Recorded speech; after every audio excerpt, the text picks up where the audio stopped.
NBA 2K fans. It's Real 2K Insider here, and we are breaking down the November 4th roster update by 2K Sports. It was their first major ratings update of the year. We're going to go through and break everybody down. As you can see here, I provided a bunch of stats courtesy of Basketball Reference. I have all of the rating changes notated, and we're going to go through and analyze each one. Before we get started on that, here's what's going to be in the video. I'm going to provide timestamps for each team so you can skip around to the ones that you care about. I'm going to provide a grade for each team to assess kind of how good of a job 2K did in this update. I'm going to do those on the fly. I don't really have a great idea for some. Not here to discuss any specific attribute changes. There were roughly 195 overall rating changes. So the stats provided are going to give a general idea of what changed in the 2K roster. And players without overall movement still had attribute adjustments. So, just because a player isn't mentioned doesn't mean that nothing changed on them. So as far as the attributes that did change in this roster, from the little bit of research that I did, one caveat is the games from November 3rd did not make it into the November 4th update. I noticed that when I was putting in the research. There's a couple notable examples that I'll bring up when I get to them. Shooting ratings. Most of these are judgment calls, given that we're only 2 weeks into the year, and a hot or cold shooting performance can greatly swing the sample at this stage of the season. Some rebounding ratings changed, but not all of them. Kyle Kuzma was really the most notable one, as he's doubled his rebounds per game from last year. Shot IQ, this is kind of a BS rating. It doesn't really do much in the game, but it's recognition that the player is open for a shot. 2K uses it as like a shot selection kind of attribute. Like a player like a Kyle Korver will rate high, and our player like a Russell Westbrook will rate low. But there used to be a scale for this. 2K scrapped it like 8 years ago when they brought in a new roster team. And now they apply it very anecdotally. And I kind of disagree with the way that they change it, but just know that this is one of the main ratings that they changed. When they want to boost somebody's overall or decrease somebody's overall, that's something that they usually mod. Ditto for offensive consistency. This affects the takeover meter, aka like hot cold in game. And it should be noted that this isn't just shooting and stuff. I think a lot of people think of NBA Jam, he's on fire when they think of the takeover meter, but also things like turnovers, assists, etc., rebounds. All of this does affect the meter. So just bear that in mind. It's not just about when you say, oh, player A is very erratic. Well, technically, I'm sure he also makes the right pass. Teammate grade is probably a good way of looking at the takeover meter, the things that will decrease your score in game, being in the wrong spot or being in the right spot, etc., all the little things. And tangibles, this rating is a pretty controversial one for fans. It only serves to modify the overall rating. It has absolutely no gameplay purpose. However, it is a necessary evil, as the 2K formula is very finicky, and you're going to want players to rate higher than what the formula would otherwise give them. The problem is that 2K substitutes it for hard work. They often use it as a band-aid rather than changing a lot of the other attributes in the game. It's used as a quick fix. Chris Duarte's badges. No other players with badges changed in this update that I noticed. He went from 3 badges to 5. And had a couple bronzes upgraded to silvers. I don't think there were any others. If you picked up on any, please post them in the comments. And what did not change in this update? Well, everything else. Half of the attributes that exist in 2K are rarely adjusted by 2K Sports. And when I mean rarely, I mean 5+ years for some of them. That's really embarrassing. Only in limited circumstances do they change attributes that are not counting stats, meaning like shooting ratings, rebounds, typically steals and blocks, things like that are usually what's getting changed in an update. But they, for example, they'll adjust steal rating, but then not touch a player's pass perception for years on end when they both kind of matter. And badges. These are more important than attributes now and are changed very infrequently. As mentioned, we had 195 or so player rating adjustments, but only one player with any changes to his badges. And a lot of players are just hilariously out of date with their badges. We had Harrison Barnes, who got a 6-point overall boost in this update, and he only has 8 badges. A very low amount for a player of his caliber, even coming into the year before he had this offensive explosion. So that is something that 2K definitely needs to work on. And just really quickly summarizing, what's the primary function of overall, i.e., why are we here? Why do we care? So it has no player-specific gameplay function, but it does determine a player's value to his team, aka the minutes and depth charts that the AI will use. That's how they calculate it. And the value to his team and others, aka trade/free agency value, how much the other teams are going to be targeting that player. It has a major impact on starting rotations and player minutes per game as a result. And player minutes per game affect sim stats, not just for the player, but for all of his teammates. So it goes without saying, and this affects awards, things like that. Like if Tyler Hero, for example, is only the second highest bench player on the Heat, he will not be in contention for 6th man of the year, because he's not going to get the requisite minutes needed to accomplish that task. You will note that the Lakers were a good example of this with Carmelo Anthony and Dwight Howard. Prior to this update, both had a 78 overall. And that is important because Carmelo looks like he's going to be in contention for 6th man of the year. And Dwight Howard right now is barely playing. So you don't want them to have a comparable overall because that's going to throw things out of whack. So let's go over to the stats now. And I'm going to go down and break down every team and every player that changed and every player that didn't change. And just kind of give an assessment for what 2K did. All right, so... And this is going to be my most in-depth content that I have tried, so bear with me. First time doing it, and I'm just hitting record, and whatever happens, happens. So Tobias Harris, he's having a career year. 23 PER, I believe, is his career high so far. He's out with COVID right now, but otherwise, I can actually click into here, and we can look at his actual production relative to last year. So last year was already his career year, so he's taken another leap beyond that. 60 shooting is normal. So his rebounding's gone up a little bit. Defensive stats haven't really been there as of yet. As I mentioned, those have not changed, and his assist rate is also up a little bit, and that makes sense given that Ben Simmons has been out of the lineup. Ditto for his rebounds to be up given that. So he's a big reason why the Sixers have been able to put together a 7-2 record without Simmons. We see Seth Curry, Maxey, Korkmaz, Thibault, George Niang. The rest of the role players all went up.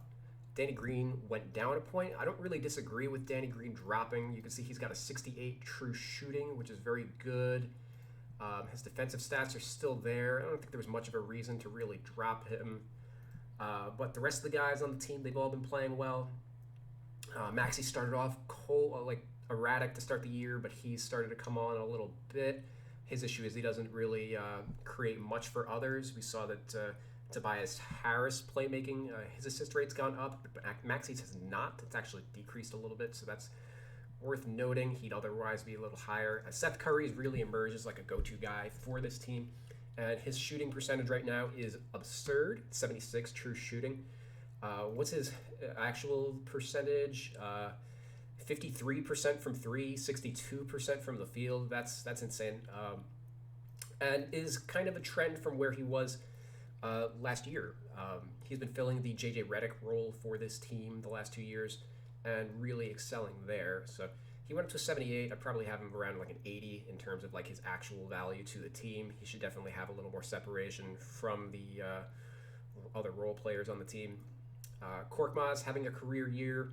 His usage rate is up. He's creating a lot more off the dribble. His playmaking's also up as a result. It's just kind of been like with Ben Simmons out, everybody's had to step up a little bit to create shots for everybody else. George Niang, great addition to this team.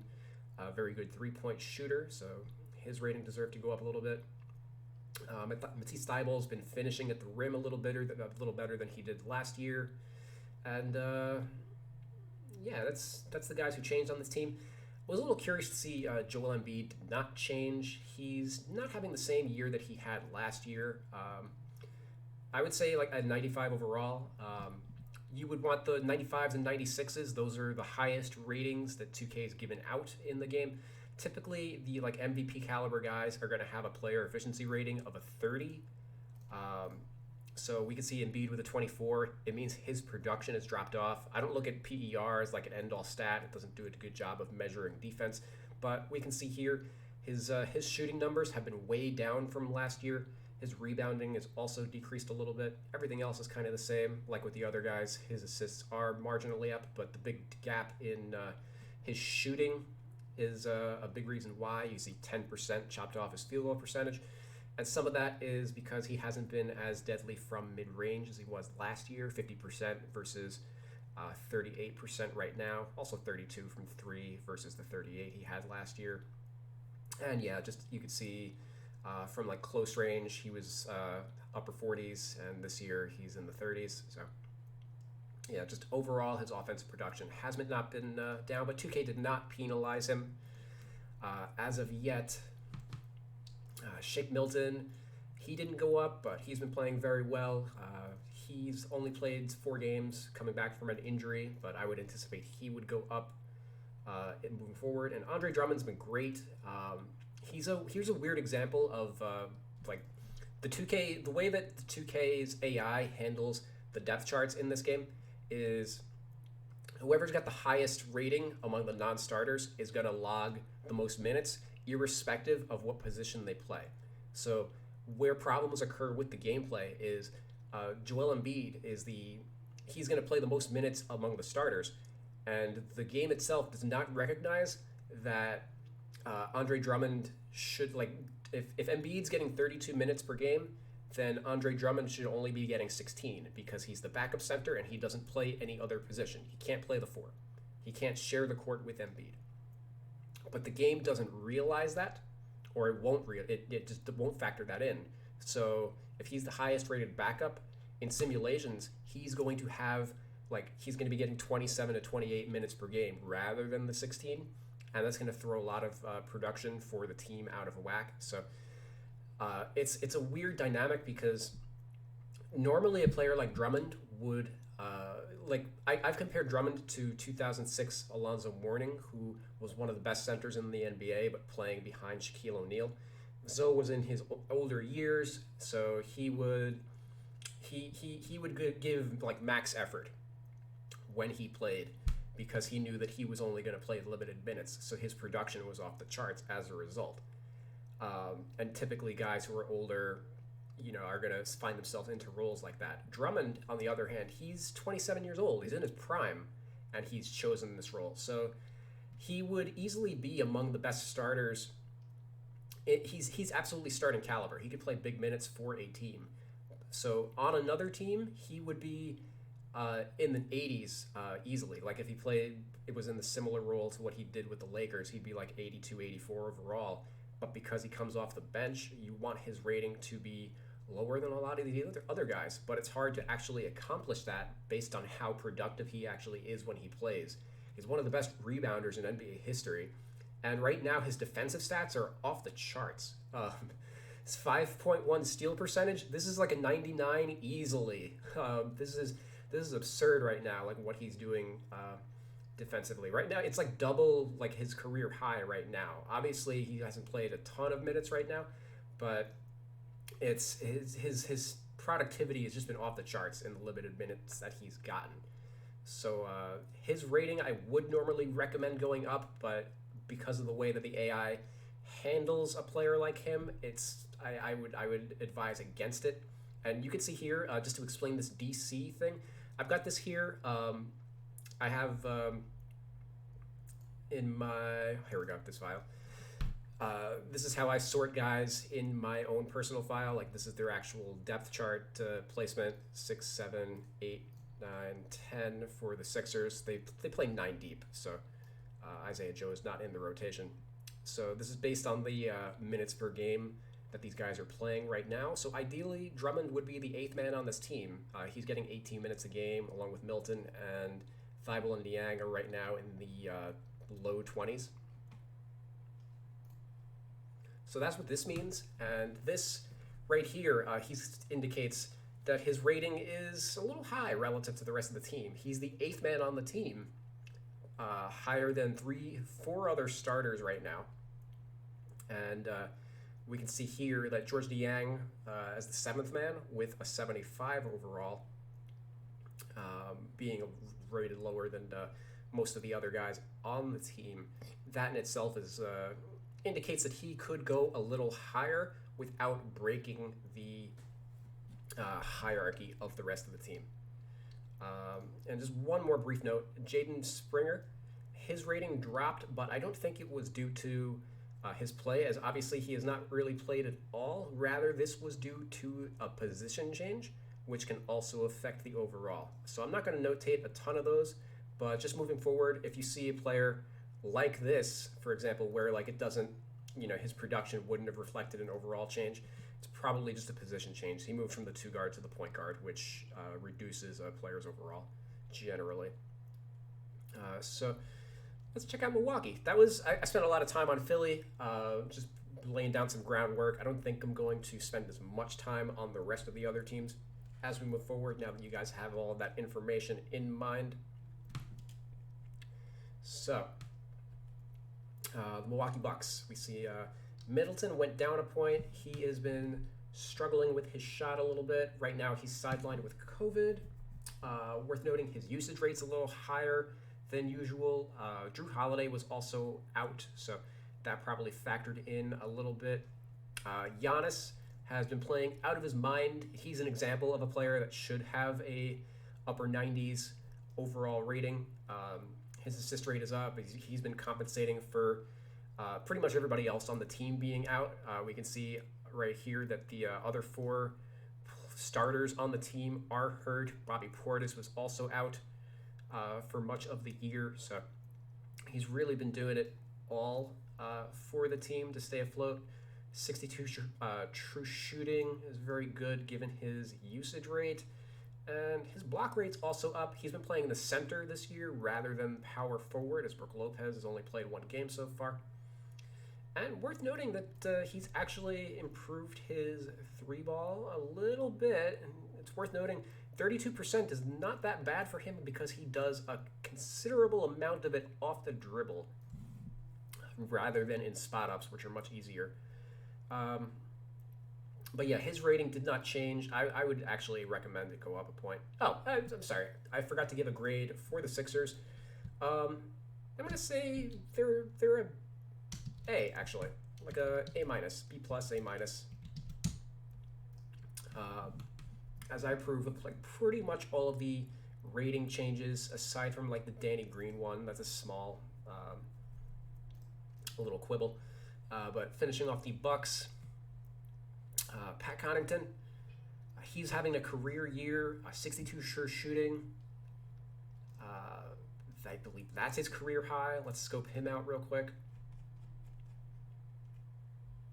Yeah, 62 true shooting is his career high, coming from 58.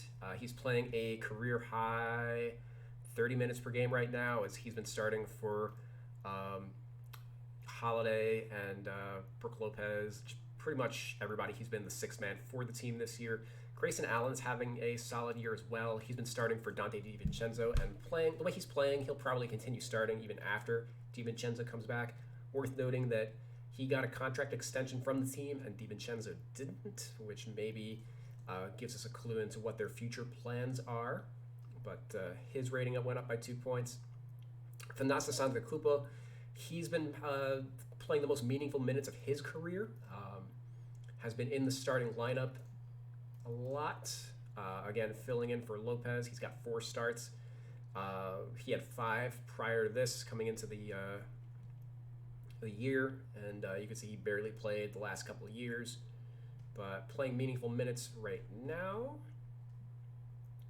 And his rebounds are up. He's been playing the 4. He's got a great steal rate, good at getting into passing lanes, and he's a very athletic finisher, not unlike his younger brother. Justin Robinson actually went up. He's played 8 games for the team. He's been the backup point guard with all the injuries, and he went up a point. You could go a little higher than that. Obviously, he's not the most effective player in the world. 11 assist percentage is worth noting. He's going to need to boost that a little bit up, but clearly he's in an NBA rotation right now, so at the very least, he should probably just be a low 70. And Semi Ojeleye he's also been a sideline player, negative 6.9 PER, 14 true shooting. Clearly, he's still trying to find his shot. So 2K dropped his rating by 2 points. And I just feel like some of these changes just like aren't necessary. 45 minutes, like whatever Semi Ojeleye has played in those 3 minutes, it's not reflected. He went 0 for 5 in like his first 2 games. This is just like too small of a sample for me to make an adjustment off of. I would have just left him alone. On the other hand, like they do want him to be rated higher than Thanasis, but they could have just boosted up Thanasis even further, as I've mentioned previously. They really only look at a handful of stats, and like attributes like his athleticism, etc., are probably very underrated. And as far as the rest of the team, Jordan Nwora, he's struggled to shoot the ball. He had a big game in his first one, but has been kind of erratic ever since. He had 15 and then 11 in the first 2 games, but since then he hasn't really. He had a cold streak and then 16 in this last game. So a little up and down. That's why his rating did not change. And yeah, nothing else crazy. Bobby Portis has struggled a little bit. And that's, again, one of the things I don't like about the Ojeleye thing dropping is Bobby Portis, his rating did not drop at all, even though he's got a similar small sample. So they were very selective on like where they applied some of this. Let's move over to Chicago. Oh, and let's actually give a grade for the Bucks.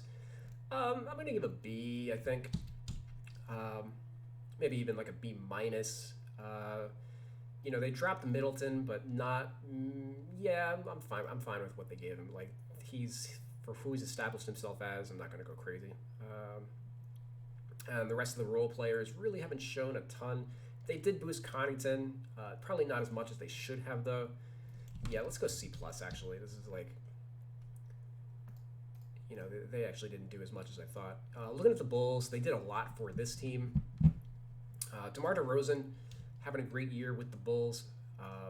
Picking up where he left off with the Spurs, really. He did not. He was kind of off the radar in San Antonio, and his joining Zach LaVine, maybe this was not to be unexpected. He's actually out playing LaVine right now. They both have a 60 true shooting, and most of their other numbers are a little but DeRozan's actually got a really good assist to turnover rate, I believe. Yeah, 2-1. Worth noting, he's been hitting threes compared to the last couple of years. He's 7 of 18 right now, and over the last 3 years combined, was only 35 of 154 for 23%. 35 makes in 206 games. Right now, he's got 7 makes in 8 games, so he's on pace to hit like 75 to 80. Would be his second best 3-point shooting year of his career. He has a 0 3-point tendency. I guess that's also worth noting is along with ratings and along with badges not changing, they didn't really change any tendencies either. Probably none in this update. So that's something that they will need to account for moving forward. But yeah, otherwise I'm pretty happy with the +3 for DeRozan, and he's performing much better than a couple other players that we're gonna look at some other small forwards coming up and what their ratings are. Obviously, when you look at Chris Middleton and his 87 for what he's done so far this year versus what DeRozan has done so far this year at an 88, it's kind of that's very clear that his rating should have been going up. And Zach LaVine, this is continuing off of last year. He was very solid. I personally had him at like a 90 overall last year, as his shooting numbers were off the charts and not much has changed. Lonzo Ball has been a quiet sleeper addition. His assist rate is down relative to last year when he was the primary playmaker on the Pelicans, And here we can see everybody has basically a whole bunch of players on this team have a 20 assist percentage, which is like average for like a combo guard or like starting two guard in the NBA. So what this means is they are sharing the ball kind of equally. Not one player has really taken on like primary playmaking duties or anything like that. So that's is possibly a reason why his rating didn't go up. Is assist rate matters a lot for a point guard's rating. Alex Caruso, or actually, let's touch on Nick Vucevic. His shooting numbers just have not been there this year. Has really struggled shooting the ball. His assist rate is also down for the reason that was mentioned before. His steal rate's a little up, and his defense. The Bulls have been a pretty good defensive team, better than they've been expected to be, which has been part of their success so far. But Vucevic was brought in for his offense and is not performing offensively, so that's why he drops. We can see he's only averaging 14 points per game. That is down from 23. 48% from the field versus last year versus 39% this year. His three ball hasn't been there yet, dropping from 40% to 28. So he will eventually bounce back, I think, and start producing normally. But for now, it makes sense to drop him. Alex Caruso has been having a great year and making the Lakers look foolish for passing on him in free agency. He's been the sixth man for the Bulls. Javonte Green is right now in the starting lineup. He's likewise having a career year. 69 true shooting. He's a fantastic finisher. And he's been playing power forward this year, so his rebound ratings are a little up. Ditto for, I think, his block rating.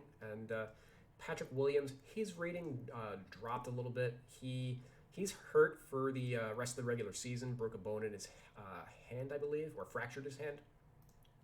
So he's out until like April or May. He might be able to come back for the playoffs. But his rating dropped as he was kind of performing. Actually, his shooting numbers were okay. I guess his rebounding, those are not good rebounding numbers for a power forward. So maybe that's why his rating dropped a little bit. And the rookie Ayo Dosunmu, he's been solid. His rating went up a point. Sure, he's in the rotation. So I think he should be higher rated than Matt Thomas, certainly. And that is the Bulls. I'm gonna give them an A, I think. I'm gonna be fair to 2K. Worth noting that Derrick Jones Jr., he's played very well. He's in the rotation now that Patrick Williams got hurt. With the 72 true shooting, he's obviously one of the better. He's a great finisher, very athletic dunker, one of the best dunkers in the league. With a really high block rate, 10% block rate. So we'll see if he's able to maintain that. He is a very good shot blocker. So what do they got him rated at? 74. That's actually where I'm fine with where his rating is, just based on his role in the team's depth chart. But he's somebody I'd have my eye on moving forward. Troy Brown has kind of struggled to make any headway, so maybe he steals some minutes from him too. Going over to Cleveland. Evan Mobley has been just consistent the entire year, and he got a 4-point boost to an 82. He's somebody that I've been talking about on my show, the NBA 2K Stock Watch, pretty much every episode. We are looking at what players should be going up or down in rating, and I'm very pleased to see this change. And he hasn't really had any great standout game. He's just been very consistent. He's hit double figures in all but one of his games, and he's got 4 double-doubles so far. He's a great shot blocker. The one thing he does need to improve on is his 3-point shooting. That's something that he's projected to. He's basically the next Chris Bosh, but he might take a little while to extend his range out to the 3-point line. But in the meantime, he's going to be a great mid-range shooter, be very athletic, not athletic, but just quick, attacking the basket. He's kind of got a slim frame. And very happy in general with his rating. Jarrett Allen, he's been the best Cavalier in the early going and not really close. His rating went up a point. He probably should be like 84, 85-ish though. Right now, 70 true shooting. He's a great finisher. Has really benefited from playing next to Ricky Rubio and Darius Garland. And his block ratings are a little down. Part of that, I think, is playing next to Mobley. Colin Sexton, he has not been playing well this year, and his rating drops as a result, a -3. His assist rate is way down. It's half of what it was last year, and he's not really scoring the ball as efficiently as he did before. I believe his usage rate has dropped, but his efficiency has not gone up. So it does make sense for his rating to drop. Darius Garland, his rating did not change. His assist rate is higher than it was last year, and his true shooting is actually pretty good too. Let's actually scope him out real quick.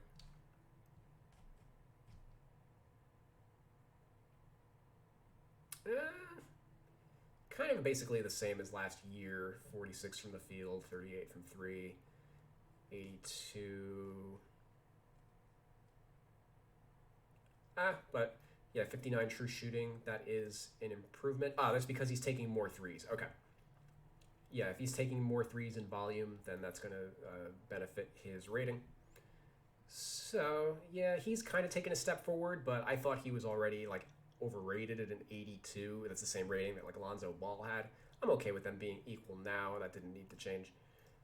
Lauri Markkanen, he has struggled a little bit as the starting small forward for the Cavaliers. They play a three big lineup that is, like, reminiscent of the mid-90s Knicks, who had Charles Smith as small forward next to Patrick Ewing and Charles Oakley in the starting lineup, and a lot of teams in the 1980s also did that. Basically, every small forward in the NBA was like an undersized power forward, whereas nowadays the small forward position is really just like another shooting guard on the court. So the Cavs have gone against the grain doing that, and honestly it's been solid. The team is like 5-4. They're off to a much better start than anticipated, and the only other option that they were starting Isaac Okoro at the 3 last year, and that did not have any great effects. Okoro is now coming off the bench behind Colin Sexton this year.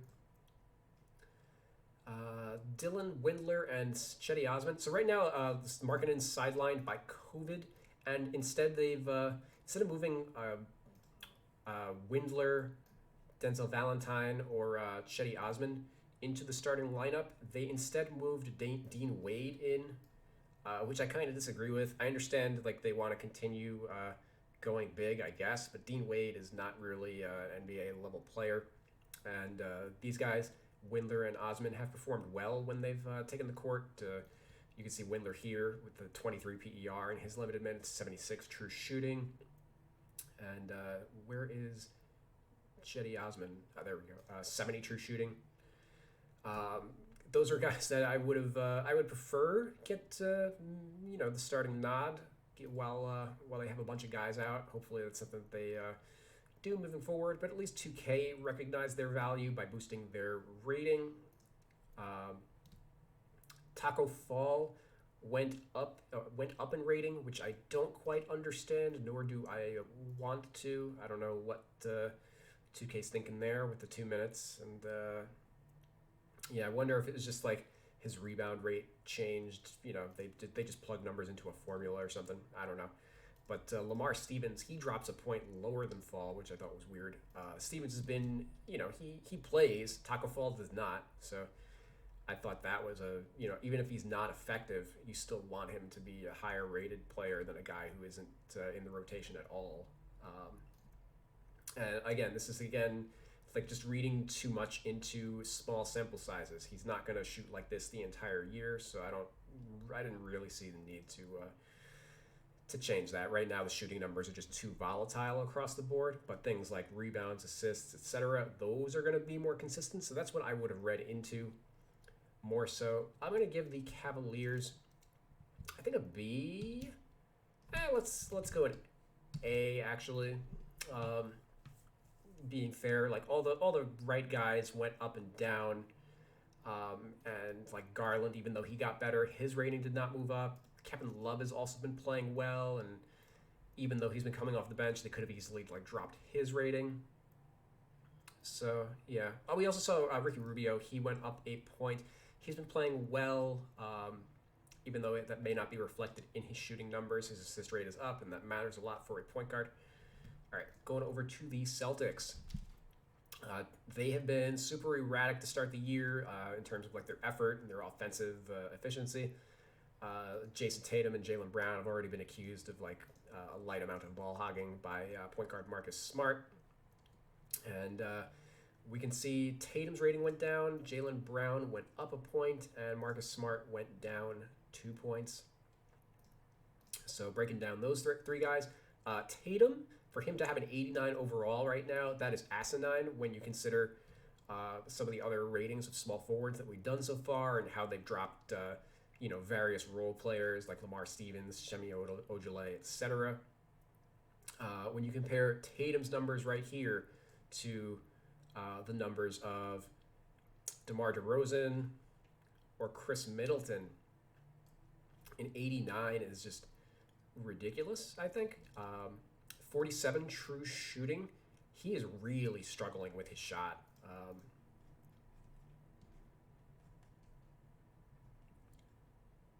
He's the problem is he's taken 201 field goal attempts already. He's chucking it up more than everybody else, but he's not been able to put the ball in the basket.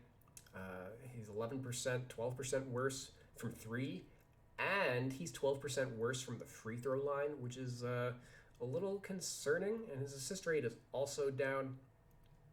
So, yeah, he needs to get it together for the team to make a turnaround. Right now, he would not make the All-Star game. That's like pretty clear.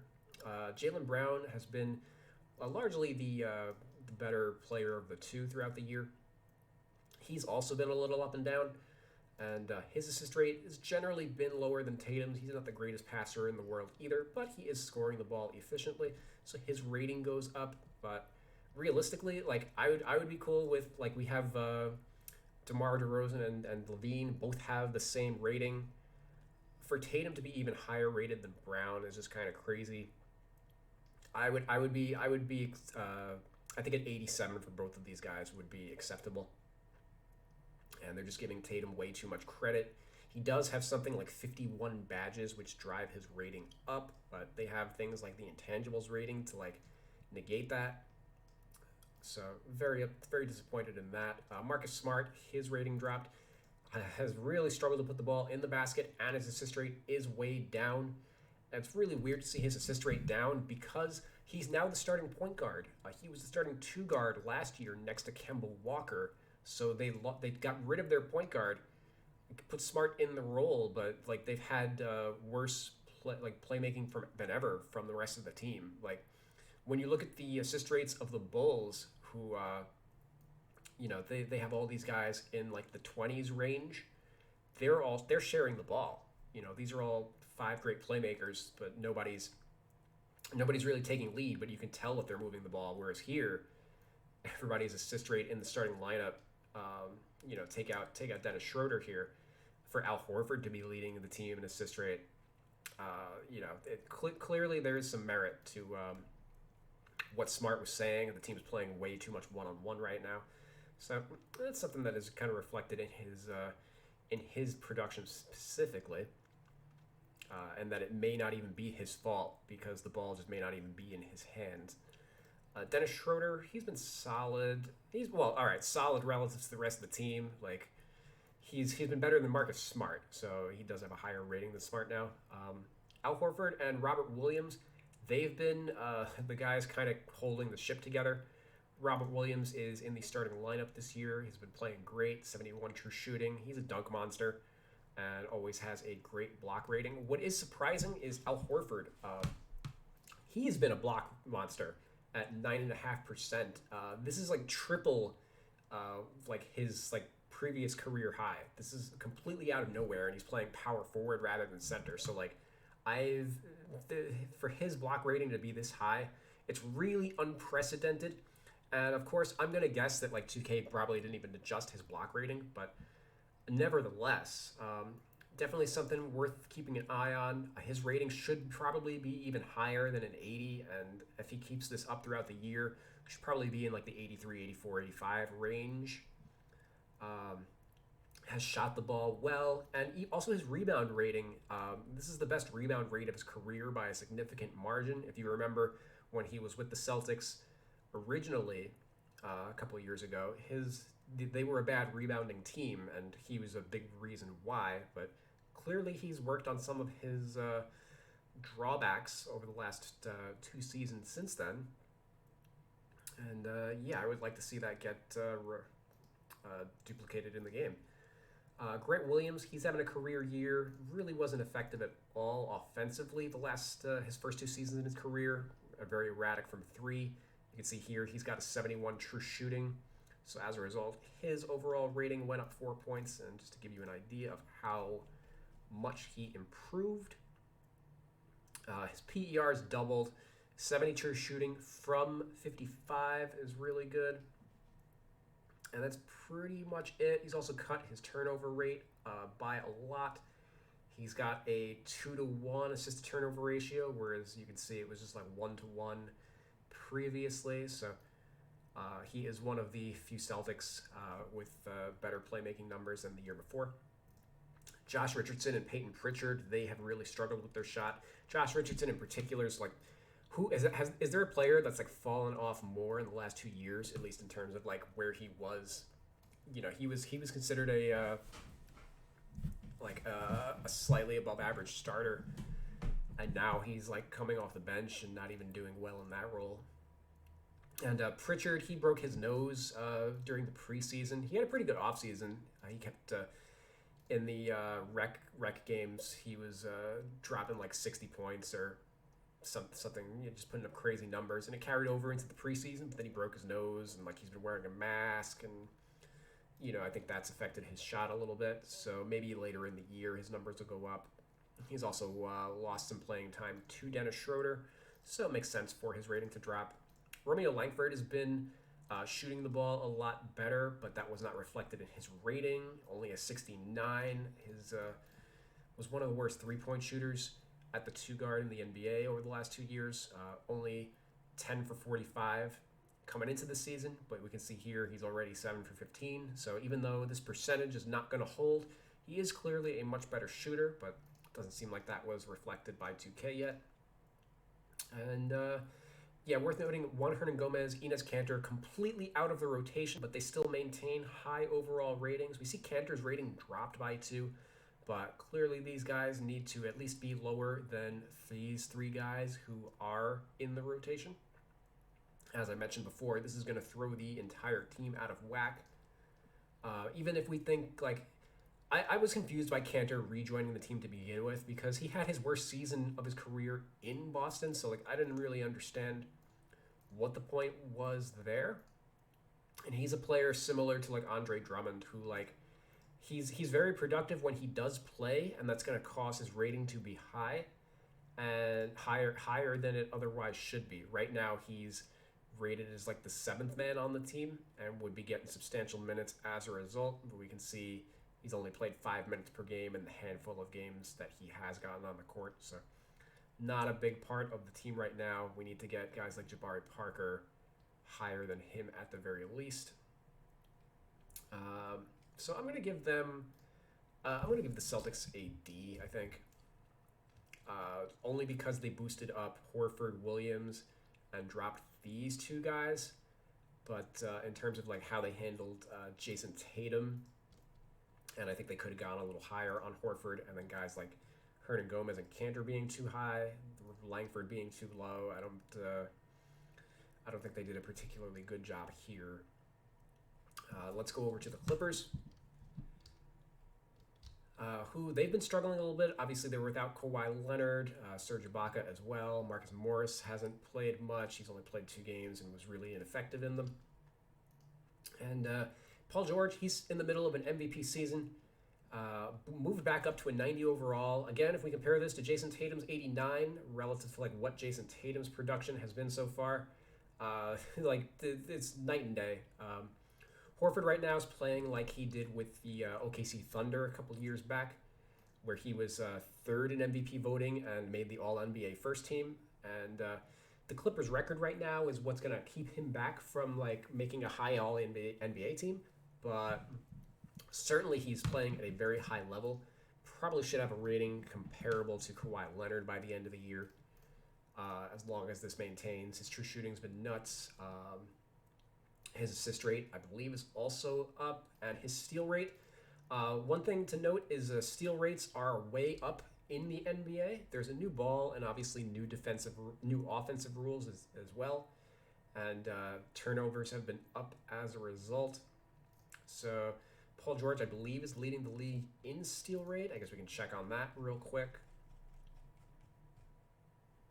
Doesn't appear to be leading the league, but 4.1 steal percentage, that is easily a career high. And last season was easily his career low. So whatever his steal rating is, they can definitely pump it up. He is back to normal, was always one of the best ball hawks in the NBA. Let's actually see where he rates steals. Oh, there we go. Well, first in steals per game. I guess that's good enough. I don't know if they have the percentage data up yet. Yeah. Oh, no, there we go. Fifth in steal rate right now. Okay, so first in per game. Either way. Clearly, his steal rating should be going up. Terrence Mann's... actually, Reggie Jackson, I don't have him highlighted, but his rating did change. Has really struggled with his shot.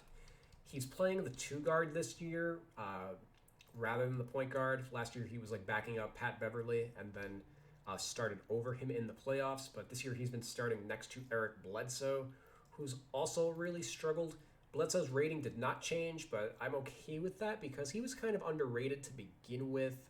So now his rating is appropriate. If he continues struggling, he probably should get taken out of the starting lineup and put Jackson in at the 1. I'd be very much in favor of Luke Kennard entering the starting lineup, as he's been playing well.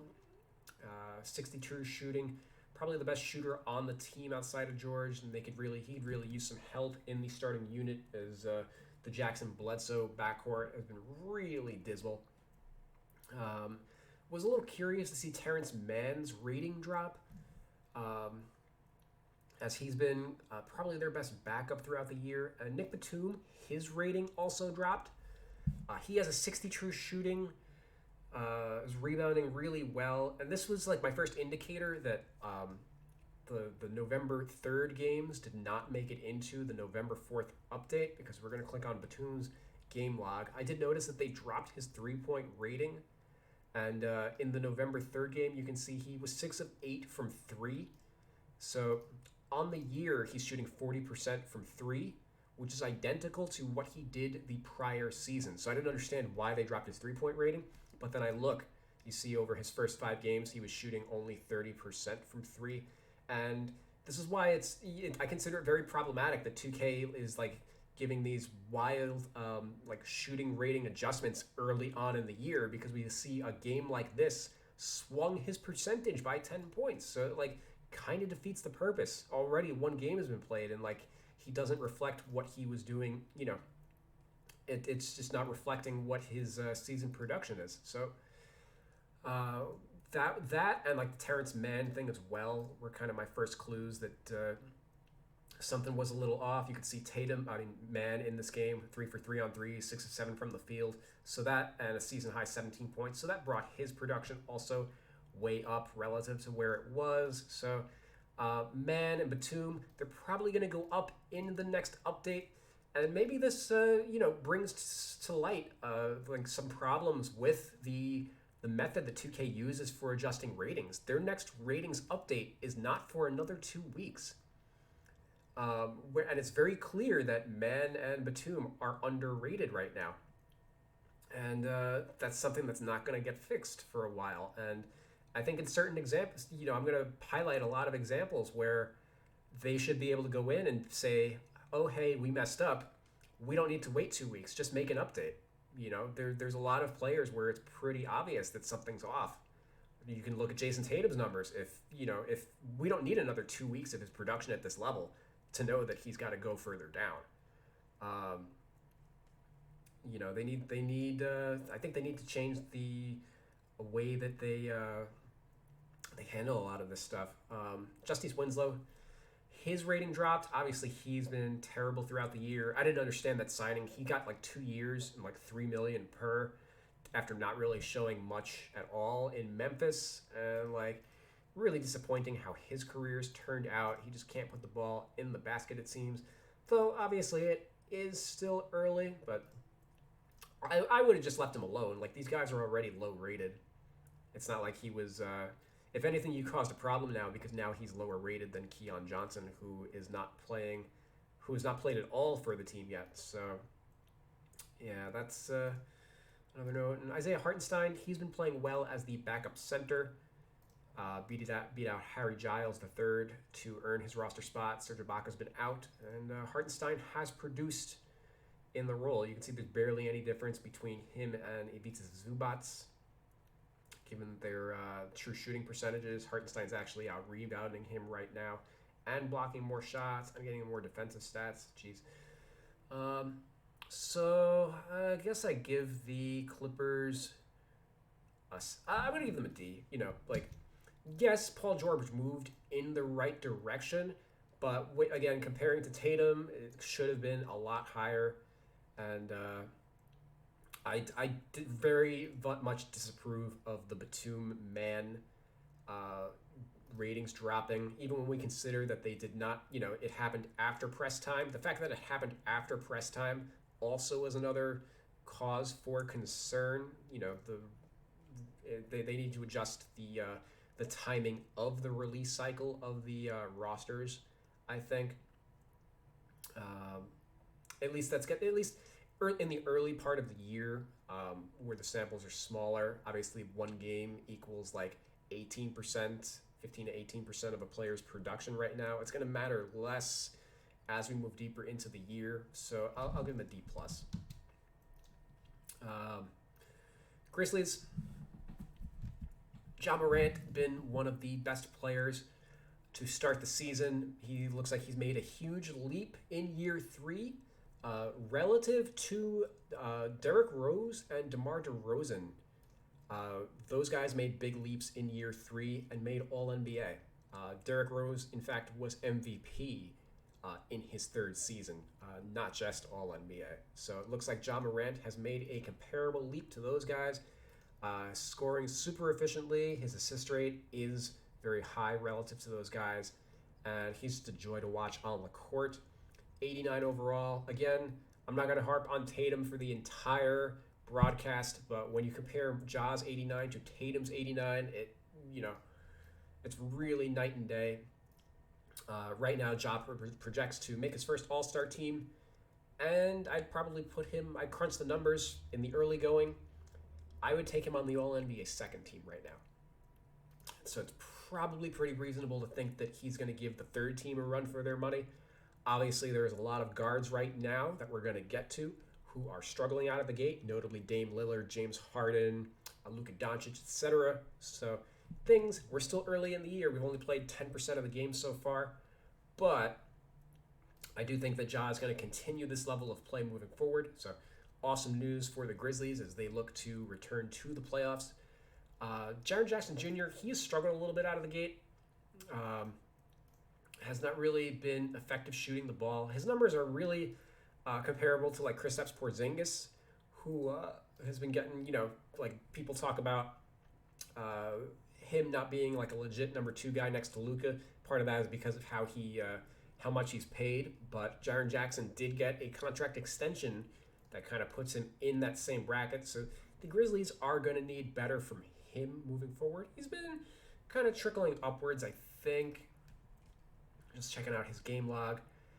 He had a season high 22 points in his last one with the 5 threes. So hopefully in the next update, he'll be able to trend back upward. But in the meantime, I think an 81 is fair.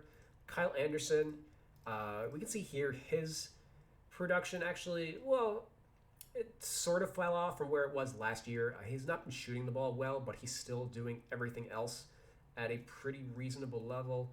And I think he's another player that he's picked it up of late. You see, yeah, he hit double figures twice in the last 2 games. He's been shooting it pretty well the last two. So his rating will probably trickle back up.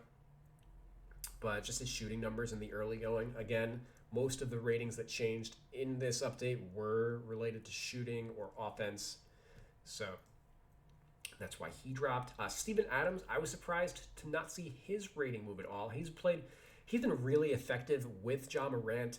He used to play with Russell Westbrook in OKC, so they have a lot of comparable chemistry. He's been able to find Ja in a lot of backdoor cuts, etc. You see he's got a pretty solid assist rate at 15%. And his rebounding has gone up compared to where it's been the last couple of years. 15% for offense is really good. He's been at 61 true shooting, much better, much more effective at the rim than he's been the last couple of years. So Steven Adams had a down year last season playing next to Zion Williamson. Where are we at?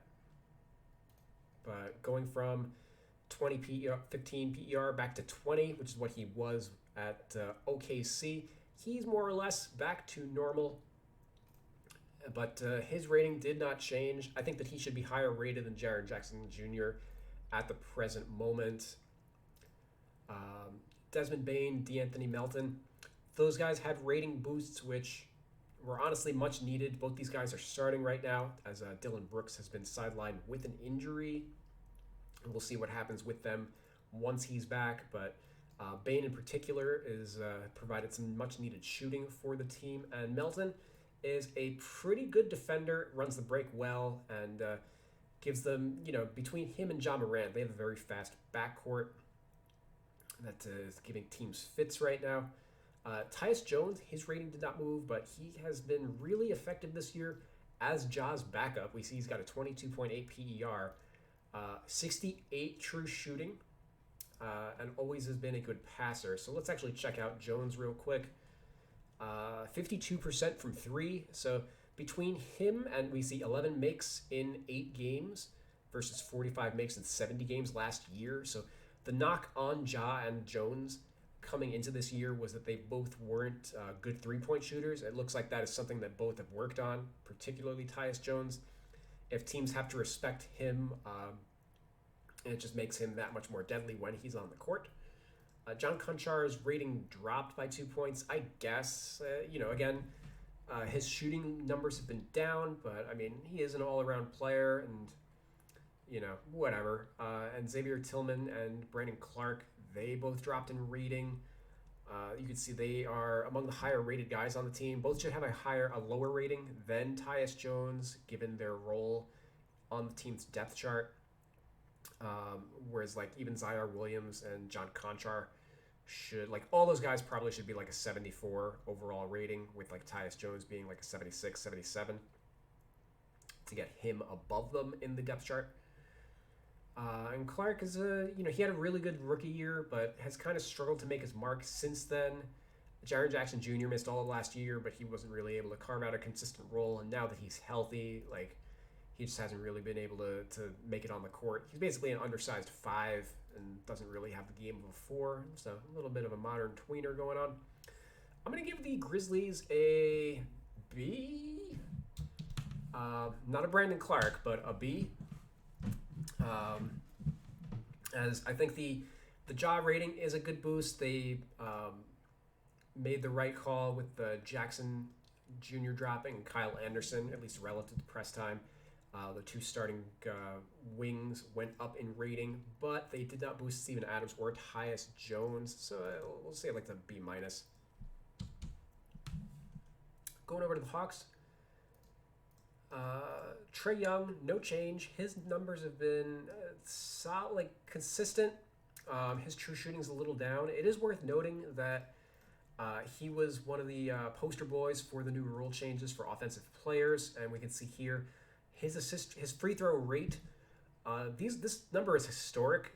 Basically, Magic Johnson was the only other point guard in history who put up foul draw numbers like that. And we can see with the rule changes, he's down 20% on his on his rate of drawing free throws. So that in turn, because he's a great free throw shooter, that has affected his true shooting because he's not getting the same number of high percentage shots that he otherwise was. Still a pretty solid player overall. He's one of the top 2 in assist rate every single year, but given that he's not the same offensive force, if he's not getting to the line, his usage rate is probably something that he should look at decreasing and getting other players involved. Now that I look at John Collins, with his 63 true shooting, only 19 usage percent, that's way too low relative to his effectiveness for the team. We can see he's only an 84 overall rating. That's probably a little low. He probably should be like in the 86 range. And certainly Trey giving up the rock to the rest of the guys on the team, I think, is what they're going to need to get going. The Hawks are not having the same productivity that they had last year.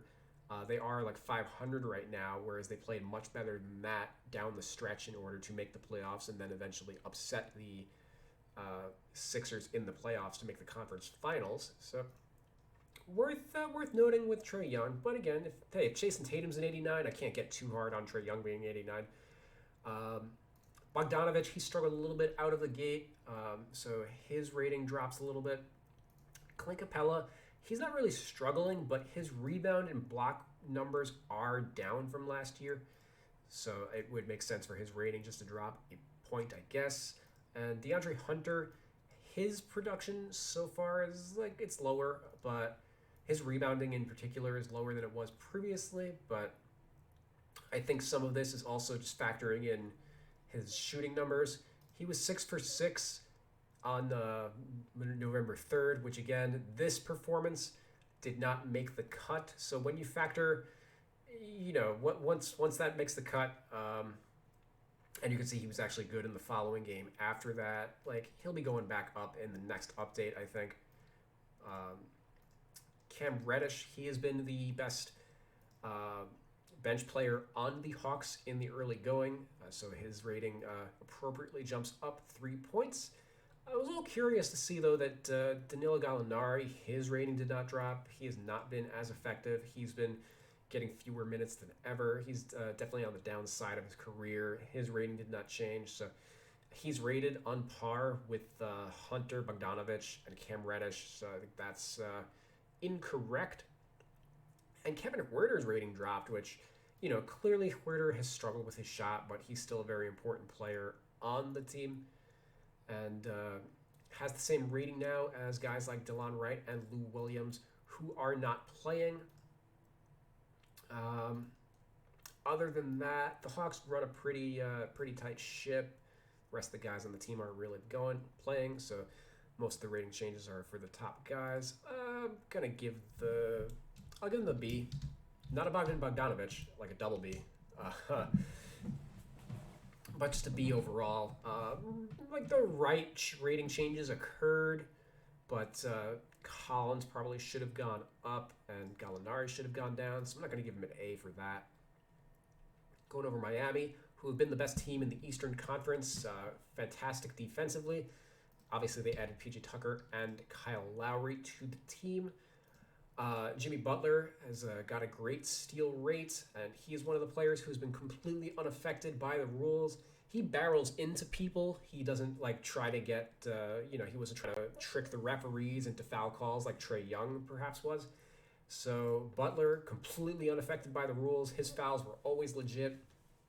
And there's a very high foul draw rate comparable to like the prime James Harden, or at least prime James Harden with the rules, etc. So he's having a career year, 62 shooting. I think he's been shooting the three ball a little better.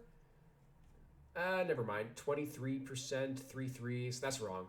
He is getting to the line, I guess, more than everybody else in the NBA. So that's what has helped his true shooting. Tyler Hero, he's been a godsend for the team off the bench. We see 18.6 PER, 56 true shooting. So I think some of that is very overblown, but when you consider the 28 usage, He is a very big part of their offense. Just he doesn't really get to the rim at all. Most of this all comes on jump shots. So once those jump shots start not falling, I think you're going to see his productivity falter a little bit. But certainly somebody who should deserve to go up 3 points in rating. Duncan Robinson, conversely, has really struggled with his shot, kind of uncharacteristically. He might be the poster boy for, they changed the ball from Spalding to Wilson, and there's been some grumblings for that, like a lot of players are shooting it much worse from three than they otherwise were in the past few years. So maybe Duncan Robinson is still adjusting to the new ball. We'll see moving forward. I think he did have a good shooting game. Well, okay, he was 5 of 10 here, but 5 of 17 here to drag himself back down. So we'll see. He's still figuring things out, although he did have a season-high 16 points. But the team lost to the Celtics. That's not good. But that game did not get factored into this update. So Bam Adebayo is, I think, having a career year. His assist rate is much lower than it was the past couple years. He was doing a lot of dribble handoff actions the last couple of years. It's Goran Dragic, not really a pure point guard. Kyle Lowry is a pure point guard, so he's got the highest assist rate on the team, so Bam has dropped there, but Bam, as a result, has been getting a lot more looks at the rim as a roll man and as a post player, so he's benefited from Lowry's presence in the lineup, and he's been able to focus more on his defense with Lowry taking more offensive responsibility. He's got a career-high defensive rebound rate and has obviously been a big part of the Heat's top-ranked defense, so made sense for his rating to go up. Kyle Lowry, you can see, struggling with his shot a little bit, but otherwise, he's been solid. It did make sense for his rating to just drop a point, though, when you compare him to guys like Lonzo Ball, Darius Garland, etc. I think 82 is totally fine for him. And Caleb Martin, his rating went up. He's been pretty effective. He's on a two-way deal, but probably deserves a standard contract. He's been shooting the ball reasonably well, and you can see his defensive stats are through the roof at the moment. So worth noting, Max Struss is out with an injury at the moment, so we should be seeing more Caleb Martin moving forward, so he can hopefully build on that 73. But very disappointing to not see any other changes for the rest of the team. I approve of all the changes that they did make for these guys, but when you look at PJ Tucker only being a 74 overall rating when he's a player where you have to ignore his shooting numbers. He's a great defensive player, a big part of why they've been able to put together the top-ranked defense in the NBA, but clearly needs higher ratings there. And the rest of the guys on the bench are just like super low. Dwayne Dedmon is 74. Max Struss has played a very valuable role. Markieff Morris is the 7th man on the team and has only a 72, on par with Omer Yurtseven, who isn't even in the rotation. And barely better than like Udonis Haslem, who plays like 2 games a year. Well, I guess he already hit quota this year. And Dwayne Dedmon has been very effective in his minutes. We've seen players get penalized for what they did in like 45 minutes, whereas Dedmon, he's been great in like his 100-something minutes, 69 true shooting, great rebound ratings, etc. His rating did not move at all. So overall, even though they did boost the ratings for some key guys, they did not touch the bench at all, and they've been a big part of what the Heat have done. So I'm going to give them a C for Caleb Martin. Hornets, Miles Bridges has been one of the most improved players this year, maybe even the favorite for the most improved player award.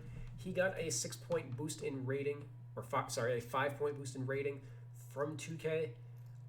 And I've compared him to, I still have a video that I have to release on him where I broke down his numbers. So again, keep an eye out for that.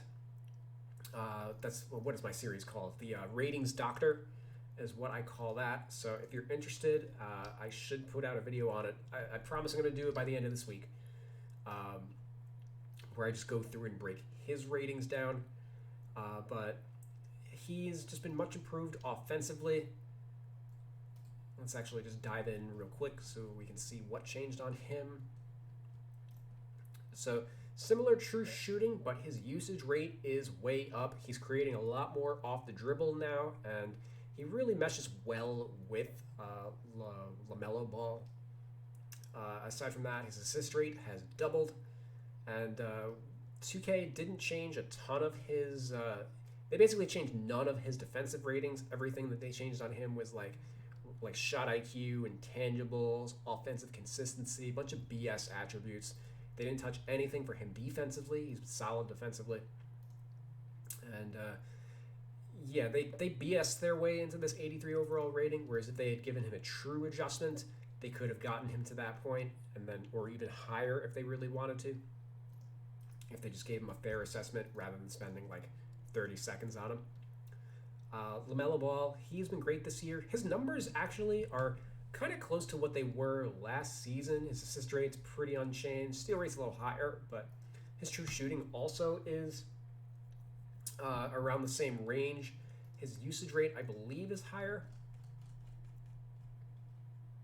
Yeah, slightly higher, but you can see equal true shooting. Yeah, where he's really made his improvement is you see his three ball, 8.6 threes per 36 minutes, up from 6.4. So he's taking more threes and he's making more threes at 40% versus 35. So there has been some legit improvement there for him. And that was reflected with his +3 overall rating. His rating might be a little up or down throughout the year. He is not the most consistent shooter in the world, but certainly the skills that he provides everywhere else are going to be constant. So go the Hornets, so will LaMelo Ball's overall rating. Gordon Hayward dropped, but he's been pretty good this year. 62 true shooting. His assist numbers, I think, are a little down, kind of making room for Miles Bridges in the lineup. Maybe part of the reason why they're dropping his rating is just so he won't have the same rating as Bridges. I think when you compare Bridges' numbers versus Hayward's versus their production, it's pretty clear that one of these guys should be much either Hayward should be much lower than an 82, or Bridges should be much higher than an 83. I'm going to lean towards Bridges being much higher than an 83. Again, feel free to compare this to like Jason Tatum and his 89. They're going to throw that out there once again. Cody Martin, he only went up 2 points, but as you can see, he's been phenomenal for the team. 60 true shooting, 17.2 PER. Let's break that down real quick, just to give you an idea of how far he has come. He was only a 25%, 26% three-point shooter, 25%. Over his first 2 seasons. Right now, he's at 47%. Obviously, it's still early in terms of sample, but 8 threes made in 9 games versus 34 in 100 games. Clearly, he has improved as a shooter. And that's, we got to go back. Hold on. And that's also reflected in his free throw numbers as well, where he's 78% this year compared to 62% coming in. So again, if you improve as a shooter, it usually shows itself in a number of areas. So good for Cody Martin to be on the way up. Him and his brother have, for whatever reason, 2K like botched their athleticism ratings when they were drafted. Both of them have like super low speed ratings at like 55, like compared to like everybody else. It's just like clearly way too low, and it's been 3 years, and they haven't adjusted them. So if they wanted to boost their rating without like doing anything without trying to BS anything or give him like overrate him in his shooting or anything, maybe they could start there. They've only had 3 years to notice that. Terry Rozier, his rating dropped. He's been hurt a little bit to start the year, so clearly not effective right now in his limited minutes, so his stands that his rating would drop. Kelly Oubre has been starting in his place, but he's been very up or down. You can see he's got a 12.7 PER, 51 true shooting, and he's really been all or nothing once we look at his game log. He's got a couple 20-point games, and he's got 0 points, 2 points, 4 points on 1 of 7, so really all or nothing. To kind of drag him down, but otherwise he's somebody that the Hornets have been relying on quite a bit, as he's been 4th on the team in minutes. And Nick Richards, his rating went up as He hasn't played much, but he has been effective when he has played with an 87 true shooting and a 10% block rate. But the whole point of raising his overall is that you want to move him up in the rotation. And as we can see, he is still lower than Kai Jones and Vernon Carey Jr., who are the big men ahead of him. If you just adjusted the lineups and started your season today, Richards would not be in the rotation. James Bouknight has a higher rating than Ish Smith right now, and Ish Smith, as we can see, is in the not particularly super effective. He's never been a great scorer, clearly a good playmaker and a solid defensive player. But James Bouknight has not played at all, and obviously not particularly effective in his 4 minutes that he got. He's got a higher rating right now than the backup point guard on the team. So yeah, I will give the Hornets, I think, a C for Cody Martin. As I feel like Martin could have gone up more. LaMelo's fine. Bridges definitely should have gone up more, I think. And yeah, like some of the guys on the bench I think are a little too low, like Ish Smith. I'll give him a C plus, I guess. They did boost Bridges 5 points. Like, they had the good. I don't know. It's worth noting, like, this grade also is kind of all relative. Really, like, their effort 2K just gets an F across the board, because again there are a whole bunch of attributes they don't even update on like a yearly basis. So when you factor that, like, all of this is just an F. It's just like relative to like their average. I'm grading them based on their average performance versus like what it actually should be. I guess if we were grading it based on what they really, like a fair grade would be like an F plus rather than a C plus. But be that as it may, let's go over to Utah. Rudy Gobert, career year for him, 75 true shooting. He's been really effective offensively. 42 defensive rebound percentage. This is absurd. Would be the best rating in NBA history if he finished the year today. And block right continues to be solid. So obviously he's a big part of the Jazz defense. They're one of the best teams in the Western Conference, and he's really the one who drives the team more so than Donovan Mitchell. So I approve of him going up a point in rating, as he's the engine for the team on both ends, really. Donovan Mitchell, for what it's worth, you could make an argument for his rating to go up. I don't think he should be again, he's an 88 and Jason Tatum's an 89. Like Jason Tatum's is the bar for whether or not a player is over or underrated right now. Mitchell being at an 88, like he does have the same rating as like Zach LaVine and stuff. I'm just like Tatum is the one who clearly should be much lower. He's just been a little erratic with his shot at only 54 true shooting, but his usage rate is up at 35. I think his assist rate is also a little higher than usual. It looks like Mike Conley's is lower than usual as a result as well. So it does look like Mitchell's at least doing a little more playmaking in the starting unit. One of the criticisms is that the two-man game between Mitchell and Gobert prior to this season was not that great, but given the year that Gobert's having, it seems maybe they worked out some of the chemistry issues there. And Bogdanovich, his rating went up. He was previously rated lower than like Hassan Whiteside and who else? Jordan Clarkson. But really, Hassan Whiteside was like the big sticking point. Like he's always been a good scorer, and is just continuing to do it right now for the Jazz. Excuse me, give me some water. All right, there we go. Jordan Clarkson, his rating did not drop, which I thought was very surprising. He's been extremely erratic with his shot, 47 true shooting. He does have a 31 usage rate, but I would not consider that a good thing. Certainly, if you were going to drop a player's shot IQ, his would be in the absolute gutter right now, but it looks like 2K did not bother to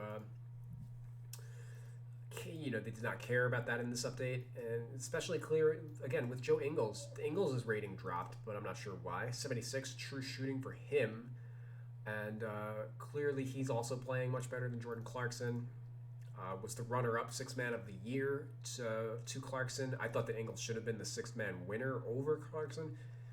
Certainly Clarkson ain't going for the award this year the way that he's playing, so I would drop him. But then you also really should be dropping like Hassan Whiteside. The problem with Whiteside is he's kind of in the same vein as like Andre Drummond and Enes Kanter, is in that he's very productive when he plays. He's a fantastic rebounder and shot blocker, and the overall rating formula cares a lot about that. So the one sticking point for Whiteside, I'm okay with his rating being this high on a team like the Jazz. He is the backup for Rudy Gobert. He fits in the Utah Jazz system very seamlessly. He's the poster boy for drop coverage along with Gobert. So very good addition for the team. It didn't make sense for his rating to be high when he was playing for the Kings because he was barely playing for the team. Eric Pascal, his rating dropped. He's been ineffective, not really taking advantage of Rudy Gay being out of the lineup right now. So his rating dropped, and he might be seeing his career slip away a little bit after making all-rookie second team in his first year. Or it was either all-rookie first team or second team, but he put up some numbers in the year that Steph Curry was hurt, but hasn't really been able to do much since. And Jared Butler, weirdly enough, goes up in rating, which I don't think very clearly was not merited by his play. I think this was just a position change. I'm going to give the Jazz, this is likewise a C, I think, yes, they boosted Gobert and Bogdanovich, but they did not boost Jordan Clarkson, or they did not reduce Jordan Clarkson. Royce O'Neal, likewise, only a 76 rating, and he's been the starter for the last couple years. Yeah, I think a C is appropriate. I'm not really big on what they did. Kings, Harrison Barnes, along with Miles Bridges, has been one of the most improved players this year. 67 true shooting for Barnes. Is really, and he's also getting to the line a lot. Previously, last year, he was used almost exclusively as like a spot-up shooter, but they had some success with him once Marvin Bagley got hurt, and they moved him over to the 4, and they decided to just move with that alignment moving forward and not even play Bagley at all in the lineup. So we can see Barnes, 63 true shooting last year, but only 17% usage. And typically, like, he was with the Mavericks earlier in his career, he was in the mid-20s with his usage rate, was not super efficient, though in those opportunities, he didn't really fit the system. He played next to Dirk Nowitzki, who was kind of at the end of the line. But here he's playing, and it was clear then that he was really just a small ball forward, but really couldn't get into a situation where he could be used like that. So the Kings have opted to utilize him in that role moving forward, and it's paid dividends for the team, as he's really been able to find his offensive niche that he'd struggled to find over the first 8 years of his career or so. And you can see 44 with his foul drawing. He is somebody who has not been affected from the rules change. If anything, he's actually gone up in that regard. So it'll be interesting to see how consistent him and Miles Bridges are moving forward past the first month. But between those two guys, those are my picks for most improved player of the year. So it stands to reason that I think Bridges is underrated. I think Barnes also is a little underrated. Again, if we compared his 83 to Jason Tatum's 89, that's pretty concrete. And again, the Kings are also performing a little bit better in the standings than they were last year. That's something also to take note of. De'Aaron Fox, his rating went down. Typically, he'd been the Kings' best player, but he has completely struggled offensively with only a 45 true shooting. And I think he's just not hitting the 3 at all. Yeah, 19% from 3. Was never the greatest three-point shooter in the world. 32%. It was 29% the year before, but clearly bottoming out completely at 19%. That's something that he's got to get figured out because so much of a point guard's value in real life is they need to be able to stretch the floor. He can't become an Elfrid Payton, or else it's bad news bears for the Sacramento Kings and for Fox's career. Tyrese Halliburton, he struggled a little bit in the early going, but he's picked it up a little bit. His shooting it much more consistently than Fox, and Fox's assist numbers are also down, and that's partially a result of Halliburton playing in the starting lineup as like a secondary playmaker. Between the two of these guys, they might be a big reason why Barnes is also improved offensively. Buddy Hield, his rating did not go up, but he's been pretty solid offensively. 62 shooting, has really embraced his six-man role, and hasn't. The only reason he hasn't gotten much buzz for it is because like Tyler Hero's been the guy in the early going. But if Hero falls off a little bit and Hield continues to produce, I think he will get some buzz moving forward. Davion Mitchell has gotten a lot of buzz as a rookie. 45 true shooting, but he's not really there for his offense. He's the next Marcus Smart, and probably the best defensive prospect I've seen, aside from like Matisse Thybulle. Thybulle is another player who's a fantastic defensive player. But Mitchell, his nickname is literally Off Night, and he's already shut down guys like Dame Lillard, etc. Throughout the year. I guess I can only imagine what De'Aaron Fox would shoot against Davion Mitchell. Maybe that's why Fox's numbers are so low, because he's demoralized from going up against Mitchell in practice. But he if anything, his presence on the team makes it a little more likely that Fox gets traded. He's a lot more expendable now. He's somebody that's been linked to in Ben Simmons talks, etc. So if he continues to struggle, at that point, you might as well just be playing a bad offensive player like Mitchell in the starting lineup, just because of what he'll give you defensively. And Richaun Holmes, probably the one of the most underrated players in 2K. He did go up a point in rating, but has been underrated for. He was arguably the best player on the Kings last year, and we can see here he's continuing picking up right where he left off. 26 PER, 73 true shooting, great rebounder, good shot blocker. So I think that he should have a higher rating, probably like the 82, 83 range, if you ask me. Mo Harkless, he has been starting for the team, yet you can see down here, 72 overall rating, one of the lowest rated guys on the team. So would have been nice to see him go up. Obviously, he's not a great offensive player, so clearly it's something that his defensive ratings are probably super underrated.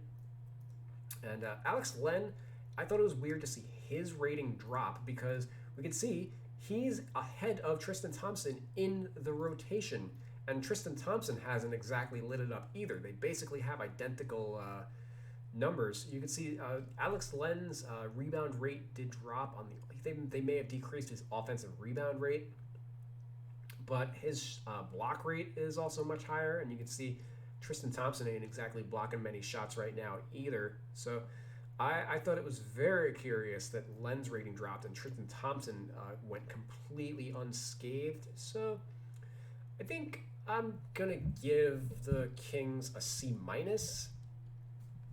The only reason I'm not giving them a D is because Barnes moved up and is like the highest, tied with Fox for the highest rated player on the team. But otherwise, like this Len Thompson thing really grinds my gears. Harkless is way too low, and Holmes is arguably way too low as well. Even De'Aaron Fox, I guess, he's too high when you compare him to like what Kyle Lowry and some of the other point guards have done across the league. I know we're giving him the benefit of the doubt some, but he's got to show something on the court. Moving over to the Knicks. They've been good. Julius Randle, so his numbers are predominantly the same as they were from last year. As we see, technically his shooting numbers are a little lower. His offensive rebound rate's a little up. Probably collecting his own missed shots Assist rate's still reasonable. His block ratings up, actually at a career high rate at the moment. Part of like the reason why Randall made the All Star team. He did not produce like All Star numbers. His shooting efficiency wasn't really there. Yes, he did shoot well from three, but predominantly made the All Star team and All NBA team as a result of his team's winning record. For example, him making it All NBA over Zion Williamson. When you look at like what their production was last year, kind of it's kind of a stretch. So if the Knicks aren't winning games at the rate that they were last year, I think that hurts Randall's ability to make the All Star team quite a bit. We can see the Knicks right now are 5-3 and seventh in the Eastern Conference. And if they are going to be in like the seventh seed for much of the year, it's going to be difficult, I think, for Randall to really repeat with like the same production. Because last year, the reason why he got all those accolades is they had home court advantage in the playoffs. They were fourth in the East. So I think other players will get a little more recognition, like, for example, a John Collins, a Domantas Sabonis, etc., a Miles Bridges. There's going to be more competition across the league for those slots. Especially for All NBA, I don't think that Randall is very likely to repeat.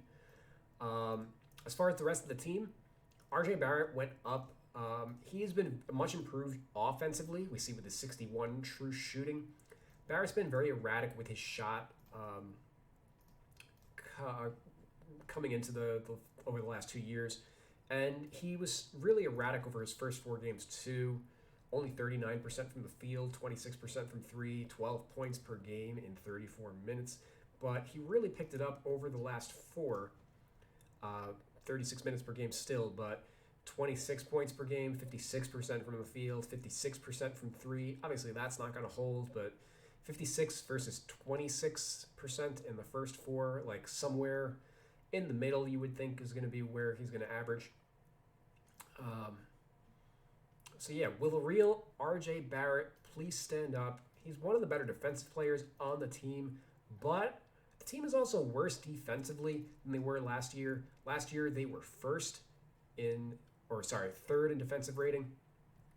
Right now, they are 24th. So even though like Barrett is like their best defensive player, it's not really showing in terms of like team results. And part of that is because of the personnel that they added. Say what you will about Elfrid Payton and guys like Reggie Bullock, that was the starting backcourt for the Knicks last year, and they moved off of those guys because offensively, like Randall got exposed in the playoffs. They had nobody else who could create their own shots. So they brought in Kemba Walker and Evan Fournier to ease some of the offensive burden. Those guys are nowhere close defensively. So clearly the Knicks are struggling on that end, and it's not an effort standpoint, it's a personnel standpoint. Kemba Walker is not stopping anybody, and ditto for like Evan Fournier. So that's something that they're going to have to really figure out. RJ Barrett, him being the lone defensive guy on the perimeter, that's going to increase his value to the team, but they may struggle a little bit more than I think some fans anticipated.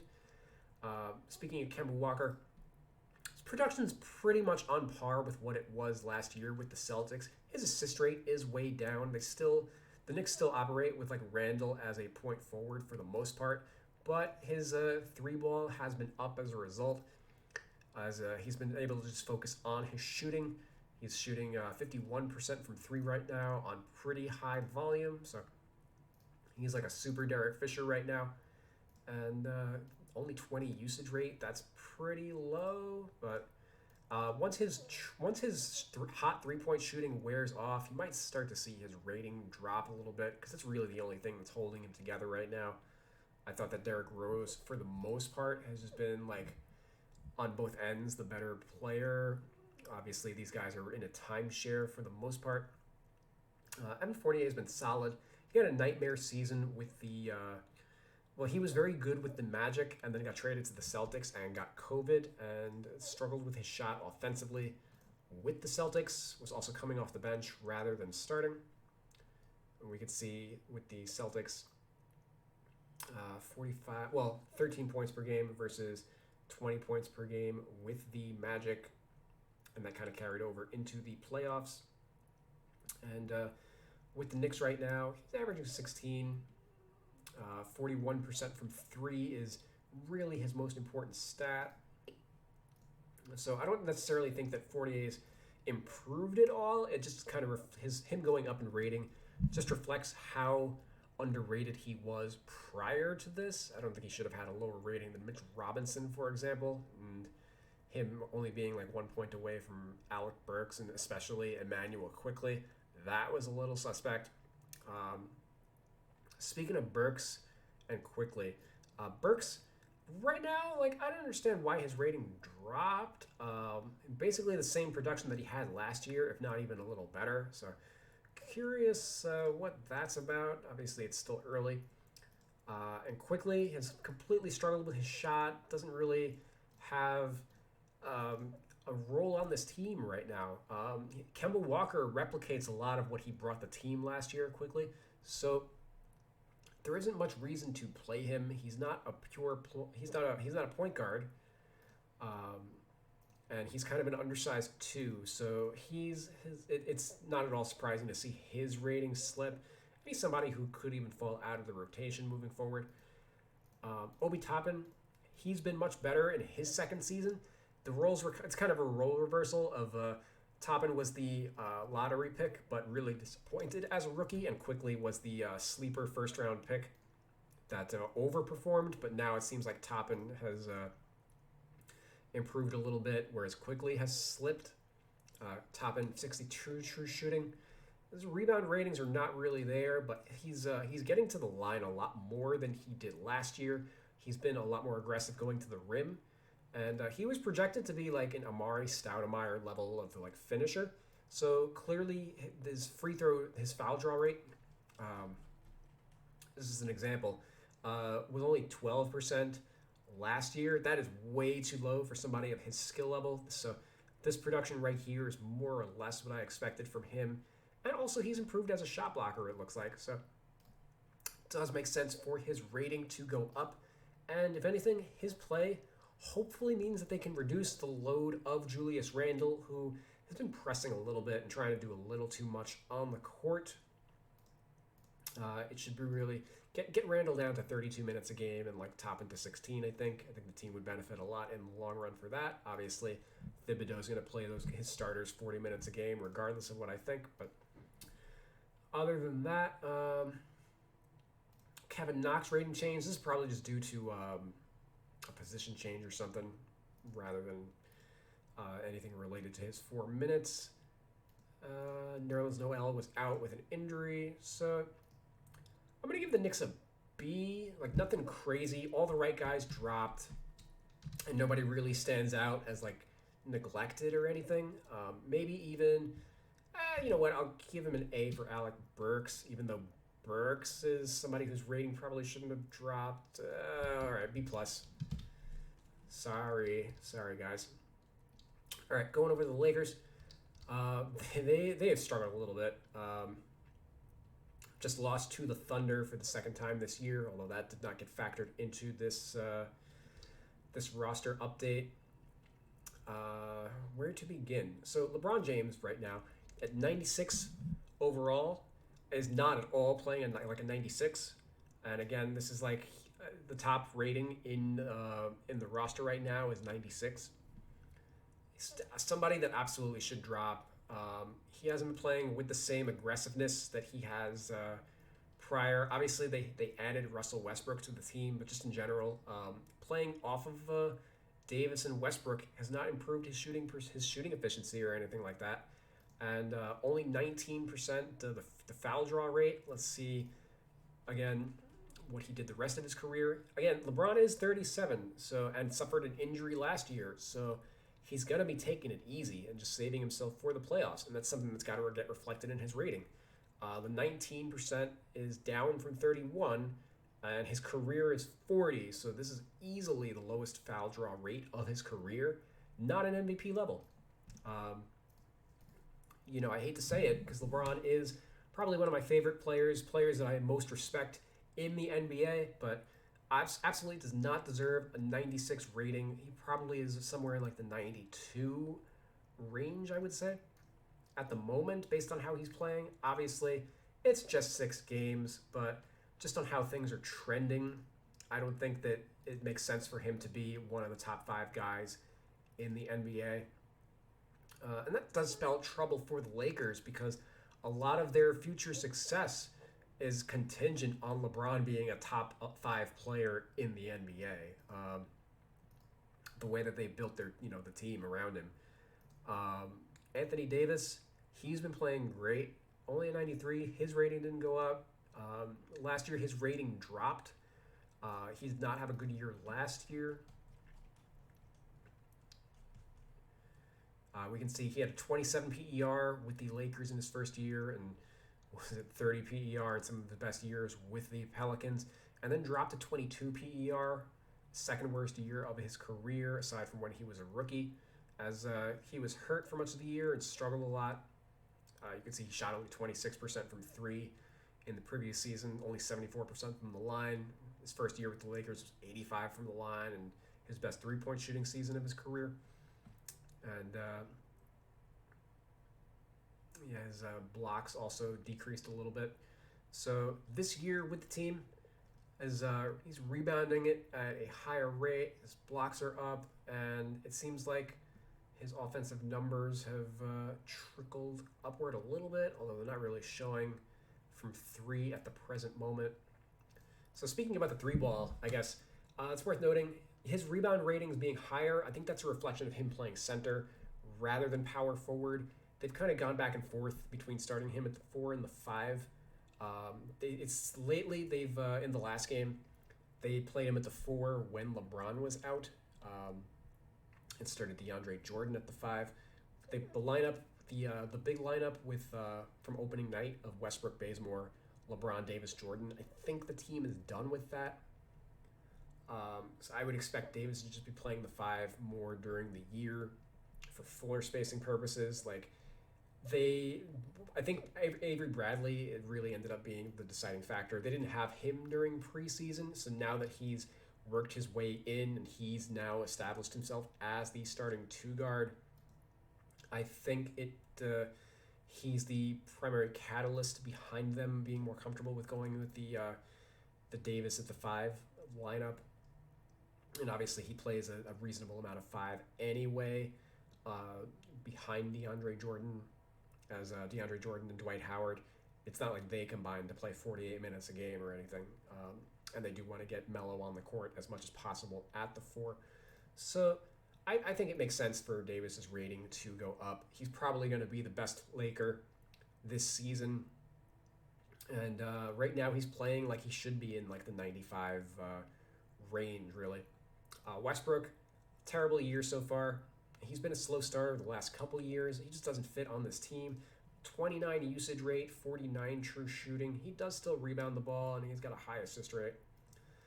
But worth noting, his rebound numbers are way down from where they were last year. He's not really getting to the line either. So yeah, it makes sense for his rating to drop. It's probably going to continue to drop unless he is able to get things going offensively. And he might be part of the reason why LeBron's numbers are also down. Carmelo Anthony, he's having a resurgence with the Lakers this year. 19.8 PER, 66 true shooting. One drawback, though, although his block rating and steal rating appears to be up. Defensively, he's just such a 0 that, he really does give it back on both ends. The Lakers have struggled to get stops defensively, and that was their calling card when they were a title contender. So look for them to kind of hover around 500 basketball or be like a 45-win team if Melo's going to be third on the team in minutes. But other than that, those quibbles aside, very clearly the best backup on the team. So it makes sense for his rating to go up 2 points. And his numbers are better than Tyler Hero.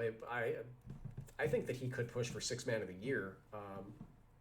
It just kind of depends on what the Lakers are going to be judged a lot based on their win-loss record rather than their actual statistical production in a lot of cases. So that's something to be mindful of when projecting those awards.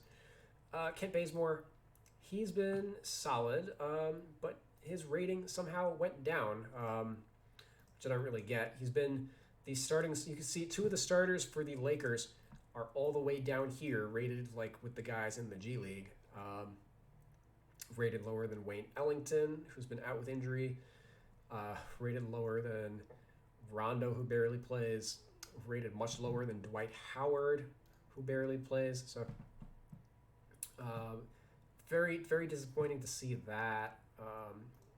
Kind of gives me an idea that, like, the Lakers are one of the most popular teams in the NBA, and for them to butcher their overall ratings for the team that much, it just tells me that the 2K roster team doesn't really understand what the overall rating does in its own game. Malik Monk, he struggled with his shot, so his rating drops. Austin Reeves hasn't really, 7 PER, so you wouldn't think that he's super effective or anything, but he's playing like 20 minutes per game. He's ahead of Rajon Rondo in the depth chart right now. 66 true shooting. He kind of is in the Alex Caruso mold of just an athletic hustle player that is not going to be like his low usage is a good thing because you want the other guys to be dominating the ball. You need low usage role players. Low usage role players who fit into a team concept have value, but 2K that's where 2K should be maxing out the intangibles ratings of all those low usage guys like Bradley, Bazemore, etc. to get their ratings higher so they pop up in the rotation. Austin Reeves right now is the 7th man on the Lakers, the 7th man, and he's the second lowest rated player on the team, which is fucking insane. So going on to the rest of the team, DeAndre Jordan has outplayed Dwight Howard, but has a lower rating than Dwight Howard, who's coming off the bench. So not really sure. Clearly no change for Howard. Not really sure what's going on there. Howard, for what it's worth, has athleticism ratings that have not been touched in years. He's in his upper 30s, but he's still rated like he's 27 years old. It's fucking mind-boggling. Now that I'm starting to Rondo, he has not been effective and lost his rotation spot, so his rating dropped, but should have dropped even further. So the Lakers get an F. F for the F-bombs that I've just dropped twice. That's how pissed off I am about how 2K interprets this team. This is atrocious. And again, this is one of the most important, probably the most unpopular team, and everybody's eyes are on it. And they just got it completely wrong. So F for the Lakers. Magic. They've been a little young and exciting. Is I guess the plucky. They're one of the youngest teams in the NBA. Certainly, their starting rotation is all young players, and they all went up in rating with the exception of Jalen Suggs. Suggs went down because of those 5, he has clearly struggled the most with only a 6.5 PER, 43 true shooting. He's playing out of position. He's really a point guard, but he's been playing the 2 guard. So normally he'd have a higher assist rate, and I don't think using him as a spot up, as a shooter off the ball is particularly effective. Cole Anthony, he's having a career year though. He had struggled with his shooting efficiency the year before, but boost to his playmaking. Phenomenal rebounder for a point guard. So it makes sense for him to get a +3 to his overall rating. Franz Wagner has been solid as the starting small forward. His numbers are basically on par with Bojan Bogdanovic, 60 true shooting. Not much of a rebounder yet, but he's not really being asked to do anything besides score the ball, which he does. So +2 overall for him. Mo Bamba has been much improved, playing the first real minutes of his career. Solid passer, good rebounder, great shot blocker. He's hitting the 3 ball, so 61 true shooting. His rating went up 3 points, so pretty pleased to see that. Wendell Carter Jr., likewise, he's hitting 3s also right now. and is likewise having a career year, so +2 for him. He's the highest rated guy on the team, and just so we can compare, last year only 29%, 0.3 threes per game. Right now he's hitting a 1.3 threes per game on 39% shooting. 12 threes in 9 games versus 15 and 54. So pretty clearly is much improved as a three-point shooter. Terrence Ross dropped in rating. He's been the sixth man on the team, but has been a little up or down with in terms of his scoring. He doesn't really bring much else to the team outside of that. Mo Wagner, his rating dropped. He's been a little inefficient and doesn't bring much defensively. Rest of the guys on the bench don't really stand out. RJ Hampton's been playing but not really producing. Gary Harris just came back from injury, but he likewise hasn't been able to get anything going. When you look at like what Jalen Suggs has done, and the alternatives have been Hampton and Harris, I guess you can't fault the team for starting Suggs because nobody else is really getting it done. I think I'm going to give the Magic an A. Because really, like all the guys that made improvements, I think all of these rating improvements are pretty fair. And the few guys that did go down, likewise, it's fair. I don't really have any issues with like the hierarchy of the team. Robin Lopez is the 11th man, but he's realistically, like talent-wise, he's probably better than most of the guys on the team. And it's just not playing because they're in a youth movement. Otherwise, he's definitely a better player than Mo Wagner, for example. Let's go to the Magic. I mean, the Mavericks. The Magic were a very quick and easy team. The Mavericks, they got the least attention out of any other team. Only three rating changes for this team. Luka Doncic, clearly struggling. 19 PER, 50 true shooting on 35 usage, and not really getting to the line like he did the last couple years. So he's somebody whose rating definitely should have dropped, and 2K didn't touch him. We can see shooting 42% rather than 48%, 10% worse from three. He's even 4% worse from the free throw line. And he hasn't really, 10% worse at getting to the line. So his rating did not move at all, and definitely should have, I think. Dorian Finney-Smith, he's been struggling a little bit. His rating didn't move at all. I'm not necessarily clamoring for it to move because, like, I think most starters at a minimum should be like a 75, 76. So I wouldn't want him to drop in rating and be rated lower than like guys like Trey Burke, etc. But I just think it's weird that when you look at other players that 2K has already dropped. That's not something that they typically factored in. So, Finney-Smith has been struggling a little bit. Porzingis, he's been hurt, out of the lineup and hurt, but in the games that he did play, he was not particularly effective. So, makes sense for his rating to drop. And he's somebody that has always been, even though he's only played the 3 games and could easily turn it around, like people have been annoyed with his production next to Luka. I think the perception of him is, because he doesn't meet the status, the Mavericks want him to be that second star next to Luka. I think he gets a little more scrutiny as a result of that. Dwight Powell, he's been, I guess his rating should go up. Didn't have a great year last year, was recovering from an Achilles tear, so he's probably back to full strength. 62 true shooting. He wasn't a great finisher last year as he was coming back from the Achilles, so it seems like he got that in order. But the rest of the team, like, this is a joke. Frank Ntilikina is the only other player that went up in rating. He has been playing well, although you wouldn't think it from looking at his numbers. But he's right now the 7th man in their rotation, so clearly should have a high rating. He's playing ahead of guys like Trey Burke.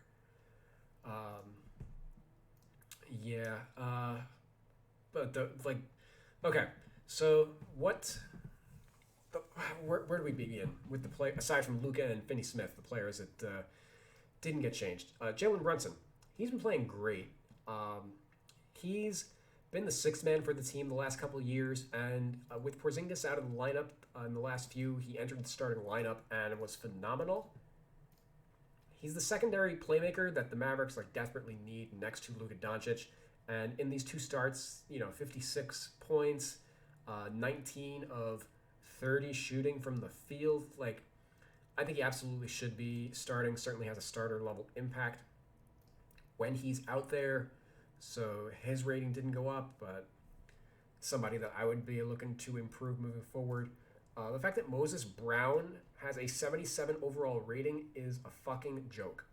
He's not in the rotation at all, and the Mavericks have 4 centers on the team, and he's the highest rated out of all of them. Dwight Powell is the starter, Willie Cauley-Stein is the second string, and even Boban Marjanovic, who is super effective when he does play. He's not the perfect player, but in the matchups where he's good, he's really good. He's 30 PER, 71 true shooting, 38 usage rate. He's got NBA skills. And Moses Brown, for the most part, isn't much besides a rebounder shot. It doesn't make sense for him to be the 5th highest rated player on the team. And this is not this ain't rocket science. I don't know what's going on. It's something that stood out since launch, as a clear. It's clear cut that his rating is way too high. He barely made the team. He was on a non-guaranteed deal, and that's atrocious.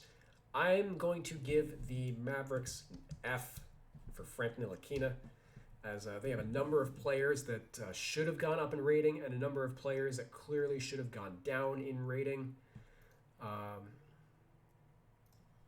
Aside from that, Reggie Bullock, he didn't move in rating. Ditto for Sterling Brown, but those guys have kind of struggled offensively. Maxi Kleber, he's played well in KP's absence. His rating didn't go up.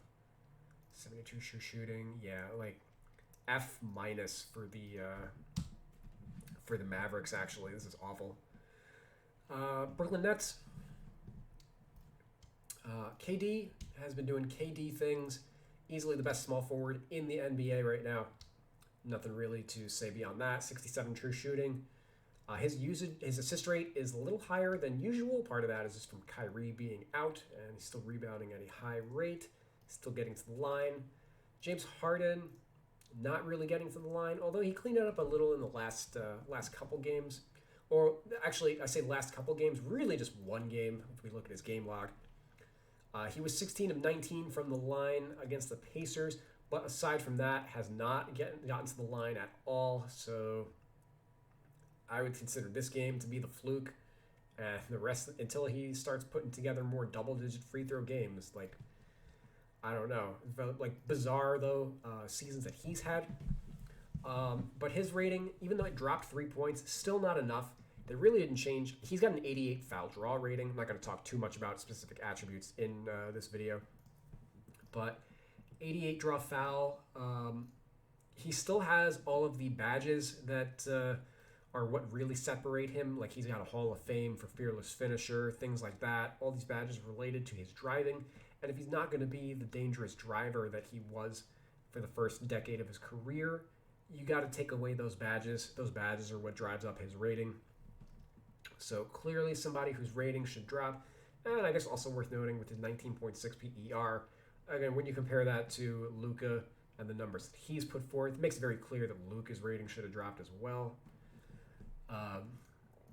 Joe Harris, he struggled a little bit with his shot, drops to a 76. Patty Mills, he's been the best, really the best shooter on the team, so he goes up a point. Bruce Brown entered the starting lineup, and he's been playing well. Blake Griffin has not been playing well at all. 6.5 PER, 37 true shooting. Doesn't really offer much shot blocking. His assist rate is also considerably lower than it's been the past couple years, even though Kyrie is out. He's just not a big part of the offense. So his rating dropped, but I think it should drop even further, to be fair. At least Actually, nah. Again, I think all starters should be like a 75, 76 at a minimum, but clearly, I just wanted to say he's not playing well. Whose rating should really drop is Paul Millsap at a 78. Millsap's not really in the rotation. He's been marginally effective, but clearly being outplayed by LaMarcus Aldridge, who his rating did not move at all. So you get 79 for Aldridge and 78 for Millsap, but we can see just from their production, it's just not close. Aldridge has established himself as um, a sleeper candidate for Sixth Man of the Year, a 68 true shooting, 5.3 block percentage. I personally think that he should be starting over Blake Griffin. They generally, I guess, don't need his offense in the starting lineup because Kevin Durant is such a good offensive player, and generally Harden's going to be better than what he's currently been. But just like when you compare between like Griffin and Aldridge, it's really clear just how damaging Griffin's struggles have been to the team offensively. DeAndre Bembry went up. He's been playing really well. He's a 61 true shooting.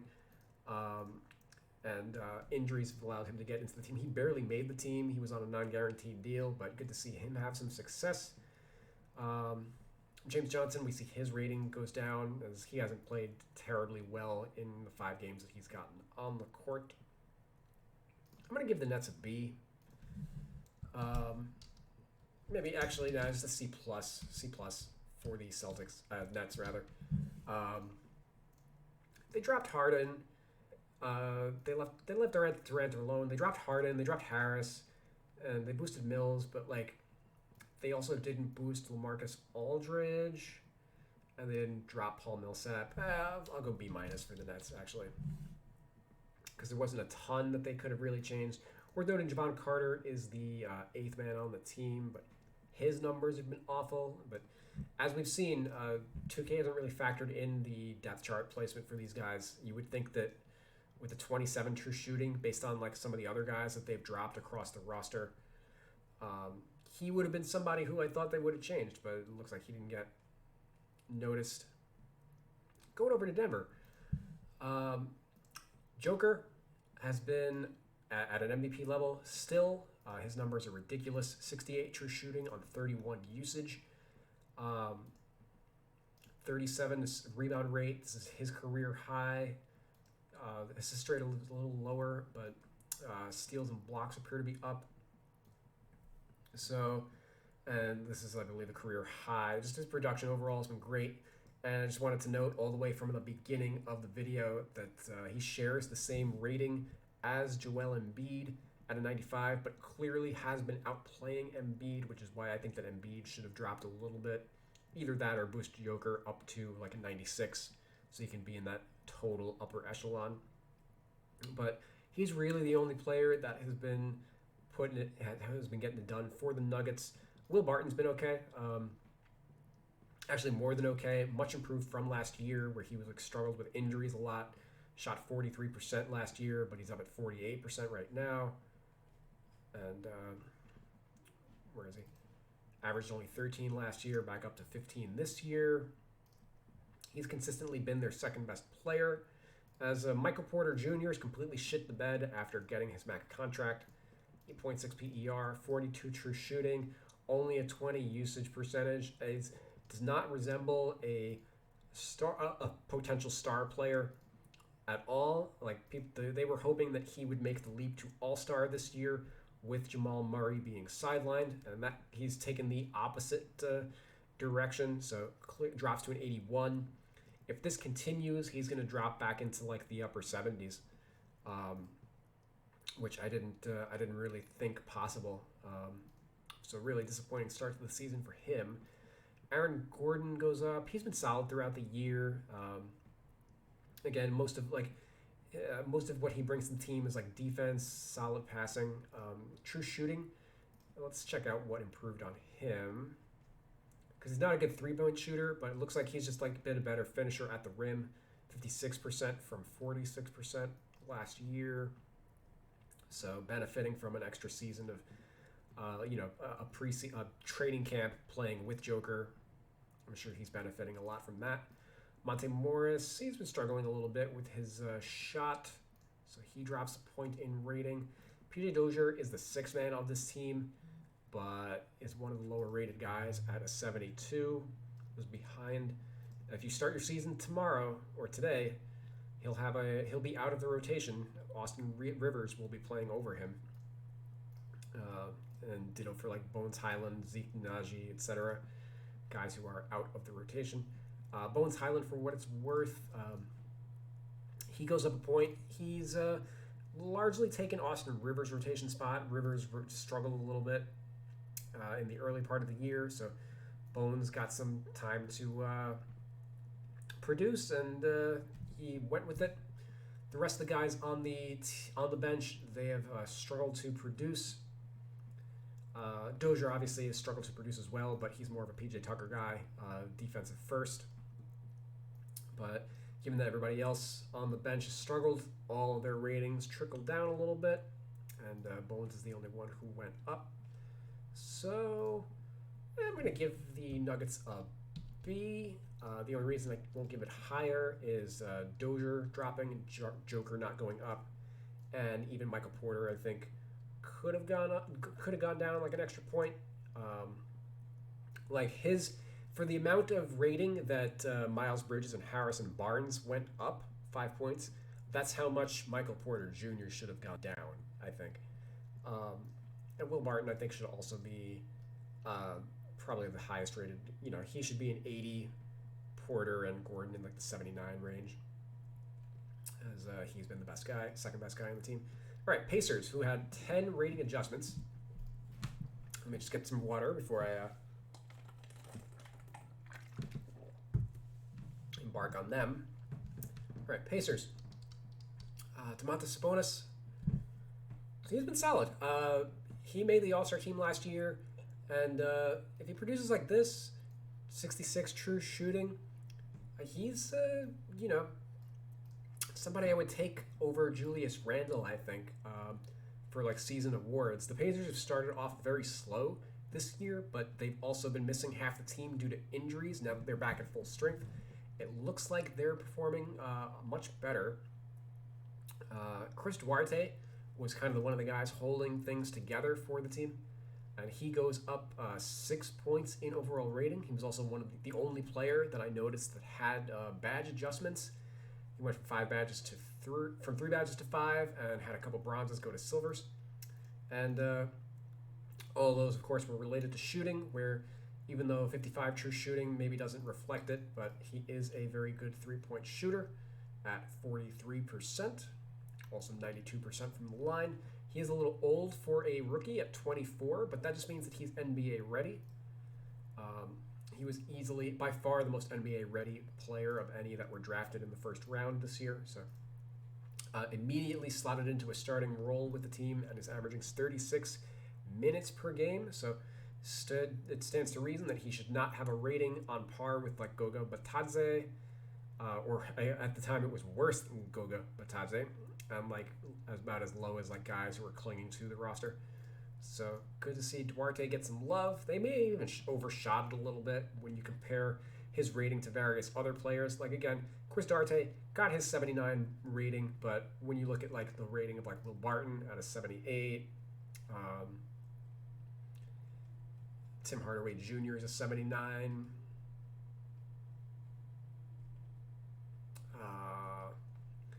Evan Fournier is an 80.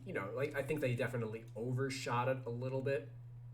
And we should see that, Duarte has a pretty high usage rate right now at a 21, because again, the Pacers had nobody else with Brogdon, LeVert out of the lineup. And that probably is going to drop to like the 16-ish% range, I would say, which is going to have a little bit of an effect on his PER certainly, but it should mean good things for his overall shooting efficiency, so this number should climb a little bit. Justin Holiday, the fact that he's played the third most minutes on the team probably tells you all you need to know about how short-strung the Pacers have been. He's a 3-and-D guy, 49 true shooting. Has been a little erratic with his shot, but Given that, I would normally be like his rating should be higher because he is the sixth man of the team. He's lower rated than pretty much all of the other backups on the team. So clearly, what this means is his defensive ratings are just way too low because the team wouldn't be playing him if he wasn't giving them something defensively. Obviously, these are not great offensive numbers. Miles Turner has been up and down this year, but clearly just shooting the ball a lot better. 68 true shooting, 8.6 block rate. That's still holding up. I think he's got a better rebound rate than usual as well. So he goes up only a point though. Probably should be in like the 82 range, I think. Malcolm Brogdon, he's been solid. I think he struggled a little bit in his last game to kind of drag his numbers down a little bit. 0 for 4 from 3, although that didn't make it in. Yeah, he just got hurt and missed a couple games.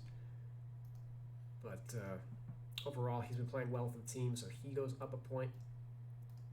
TJ McConnell struggling a little bit with his shots, so he dropped. Torrey Craig, he's been playing well, shooting pretty well, 60 true shooting, high offensive rebound rates. His rating went up. Jeremy Lamb, his rating dropped by 2 points, which I thought was bizarre. As I don't know why. Aside from you wanted to have Chris Duarte with the higher rating, because clearly he's not shooting worse or anything. So that is a little puzzling. Oje Brissett is playing worse. 50 true shooting, 6.1 PER. Kind of had his role taken by Torrey Craig in the early going. Caris LeVert has played very well in the 3 games that he's taken the court. 35 usage percentage. Perhaps doesn't, 50 true shooting is acceptable when it's on a 35 usage rate. That is much higher than it's previously been. And also 35 assist percentage. He's, it looks like with Brogdon, actually Brogdon's also up there at a 30, but for him to be a 35 kind of just indicates that that's like a point guard's assist rate.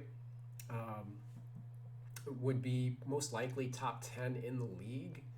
So that's something to bear in mind moving forward. That's going to affect the production of the rest of the team if they start both Brogdon and LeVert together. Wanamaker goes down a point. He has not played well. And Goga Batadze, he drops. He's likewise not shot the ball well, rebounding it well, and shot blocks, steals. I don't think they changed the steal block ratings for really any players though. So most of the rating changes have just been because of the shooting ratings for the most part. So I'm going to give the Pacers a B for Brad Wanamaker. There we go. A B. They changed a lot on this team. Actually, like a C+. They did what they were supposed to. There was a lot to be done on this team, but they definitely undershot Miles Turner. They overshot on Chris Duarte. And, everything else, B-. I don't know. Yeah, just like that. Those are my main quibbles. They overshot on Duarte and they undershot on Miles Turner. Go over to the Pelicans. They've been without Zion and now Brandon Ingram, so they're kind of a mess. They did have 4 players go up in rating though, as players have had to step up in the absence of those star players. Devontae Graham and Nickeil Alexander-Walker, they both go up in rating. Alexander Walker in particular has not really, he's playing a lot more, but his shooting numbers are not really where you would want them to be. He's really struggled to fill the offensive void of the players that are out. But he goes up 3 points in rating. I think they overshot on him as well. Realistically, he should just continue to be like a 76 or like a 77 overall rated player. Just because he's playing more, but he just hasn't been effective. Devontae Graham, him going up is fine. He was just underrated coming into the year. Very good 3-point shooter, especially off the dribble, and a solid playmaker. but I think 79 is more or less the ceiling for him. 79, 80 wouldn't go much higher than that. Jonas Valanciunas, he's a +3. He's been the one carrying the offensive load with all the guys out. 58 true shooting, great rebound numbers. So yeah, if he's going to get the touches, he's going to be a 2015 guy. We can see Ingram, no rating change for him, even though he's been kind of struggling, but I'm okay with that because he's kind of underrated. Should really be in like the 85, 86, 87 range when you compare his numbers to, Chris Middleton. Middleton got dropped to an 87 for what he's doing, which is pretty comparable. Jason Tatum, of course, is even worse than this and is at an 89 right now. So I'm okay with Ingram not moving up in not moving down in rating but he didn't move up either. Herb Jones, he's been starting in the absence of Zion and is playing pretty well. I think that he should be rated even higher than a 72. He's basically a young PJ Tucker, is not going to do much offensively as we see with his 12 usage, but he's just there to play defense and make the right play, and when he's open, take a shot and hopefully make it. The rest of the guys on the bench have not really produced at all. Tomas Satoransky, he gets his rating dropped because he's barely played and was not effective when he did. Garrett Temple, he just recently entered the starting lineup. He has been effective, 14 PER, 56 true shooting, but he's only got a 72 overall, which I vehemently disagree with because he was basically the sixth man on Chicago last year at 27 minutes a game, played 28 minutes a game the year before for the Nets. So he is a known quantity. He's been around for quite a while. Yeah, 27 minutes per game the last 3 years of his career, but only a 72. He's been underrated for years, and it looks like it's going to be another year that he will be underrated. And let's give the Pelicans a C, I guess. Maybe a C minus. As I think Graham should be higher, Walker should be lower, Ingram should be higher, Jones should be higher, and Garrett Temple should be higher. Detroit Pistons, one of the worst teams in the East, if not the entire NBA. Sadiq Bey, his rating went up 2 points. He's kind of struggled a little bit since then, but had a good start to the year, averaging 17 points, 34 minutes per game, 42%, 32% from three in his first 5 games. But then, as you can see, kind of slipped a little bit in the last 3 at only 30% from the field, 15% from 3. But notable is he's doing a lot more off the dribble this year than he was last year when he was predominantly just a spot-up shooter. As they have been without some shot creators in the lineup, Cade Cunningham has been out. He only played the 3 games, and he has not been effective at all in those 3 games with only his 29 true shooting, 1.7 PER. We've seen a lot of other players penalized for playing half this amount of minutes, but no penalty for Cade Cunningham. We'll see how he looks moving forward. Obviously, I don't think that he should be like a 65 overall rating based on his production, but I do think it's curious to see him not slip even a point from an 80. Jeremy Grant, he'd slipped a little bit. He drops 2 points in rating. Kind of the opposite end of the spectrum from Sadiq Bey in that he struggled a little bit with his shot in the early going, but he's come on of late, in particular in the last 2 games. 54 from the field, 43% from 3, 24 points per game. So it looks like he's gotten going a little bit. They could probably bring him back up, but I do understand why he dropped. Kelly Olynyk has been their best bench option by far. I would be okay with him at an 80. He would be getting 6-man consideration if he was playing for a winning team. And the rest of the guys on the bench all drop, with the exception of, Josh Jackson goes up. I don't think he had a great year last year. Trey Lyles goes up. Likewise, did not have a good year. He's been shooting it very well from three. But Corey Joseph, Frank Jackson, Hamidou Diallo, those guys have not been shooting the ball well, so they drop. And ditto Saban Lee in his handful of minutes. Again, I just want to point out, Saban Lee dropped 2 points and played only 27 minutes this year. Connie Cunningham did not drop at all and played 3 times that amount of minutes. So, if you're gonna, you got to be fair across the board. Don't just pick and choose. I would give the Pistons, I guess, a C. As again, it's funny, the Bay Jeremy thing is just like late or not. It's like old news already. They didn't adjust Cunningham, but otherwise, like what they did with the rest of the bench is like fine. Let's go to Toronto, who have been one of the more exciting teams of the league so far. They are 6-3, 6-3, fourth in the Eastern Conference, sixth defensively, and that's been what's been able to create some offense for them, as they don't have any great offensive players at the moment, especially with Pascal Siakam sidelined. With Siakam sidelined, Scotty Barnes, he gets a +6 overall rating as he is filled in for Siakam extremely admirably. These are, if you told me that these were Pascal Siakam's numbers, I would not be surprised at all. So that's something to note. Is Siakam was somebody who was on the block earlier in the year. Certainly Barnes, if anything, makes him a little expendable. OG Anunoby, he's been fantastic, was one of the more underrated players in the game at a 79. Now he gets a +4 to an 83. And he is likewise filled an offensive role, and he's one of the best defensive players in the NBA. Gary Trent, likewise, has been probably the most improved defensive player in the NBA, but his defensive ratings were not touched in this update. He's got a 4.2 steal percentage, which I believe leads the NBA. If not, it's like top 3 or something.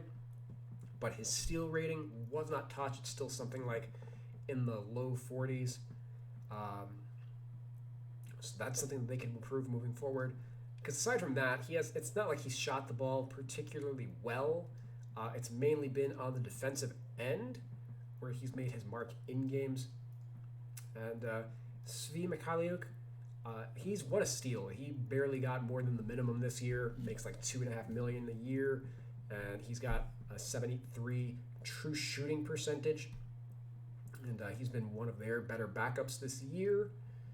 Chris Boucher, his rating drops a little bit.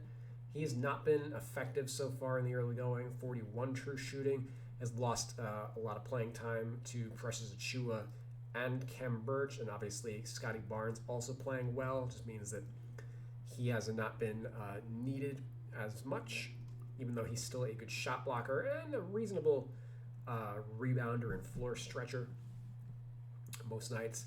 But Delano Banton, he's the biggest disappointment, not for his production, but in terms of his rating.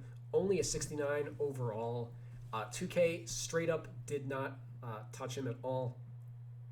They reduced the rating of Goran Dragic, who Dragic has not really played much out of the rotation.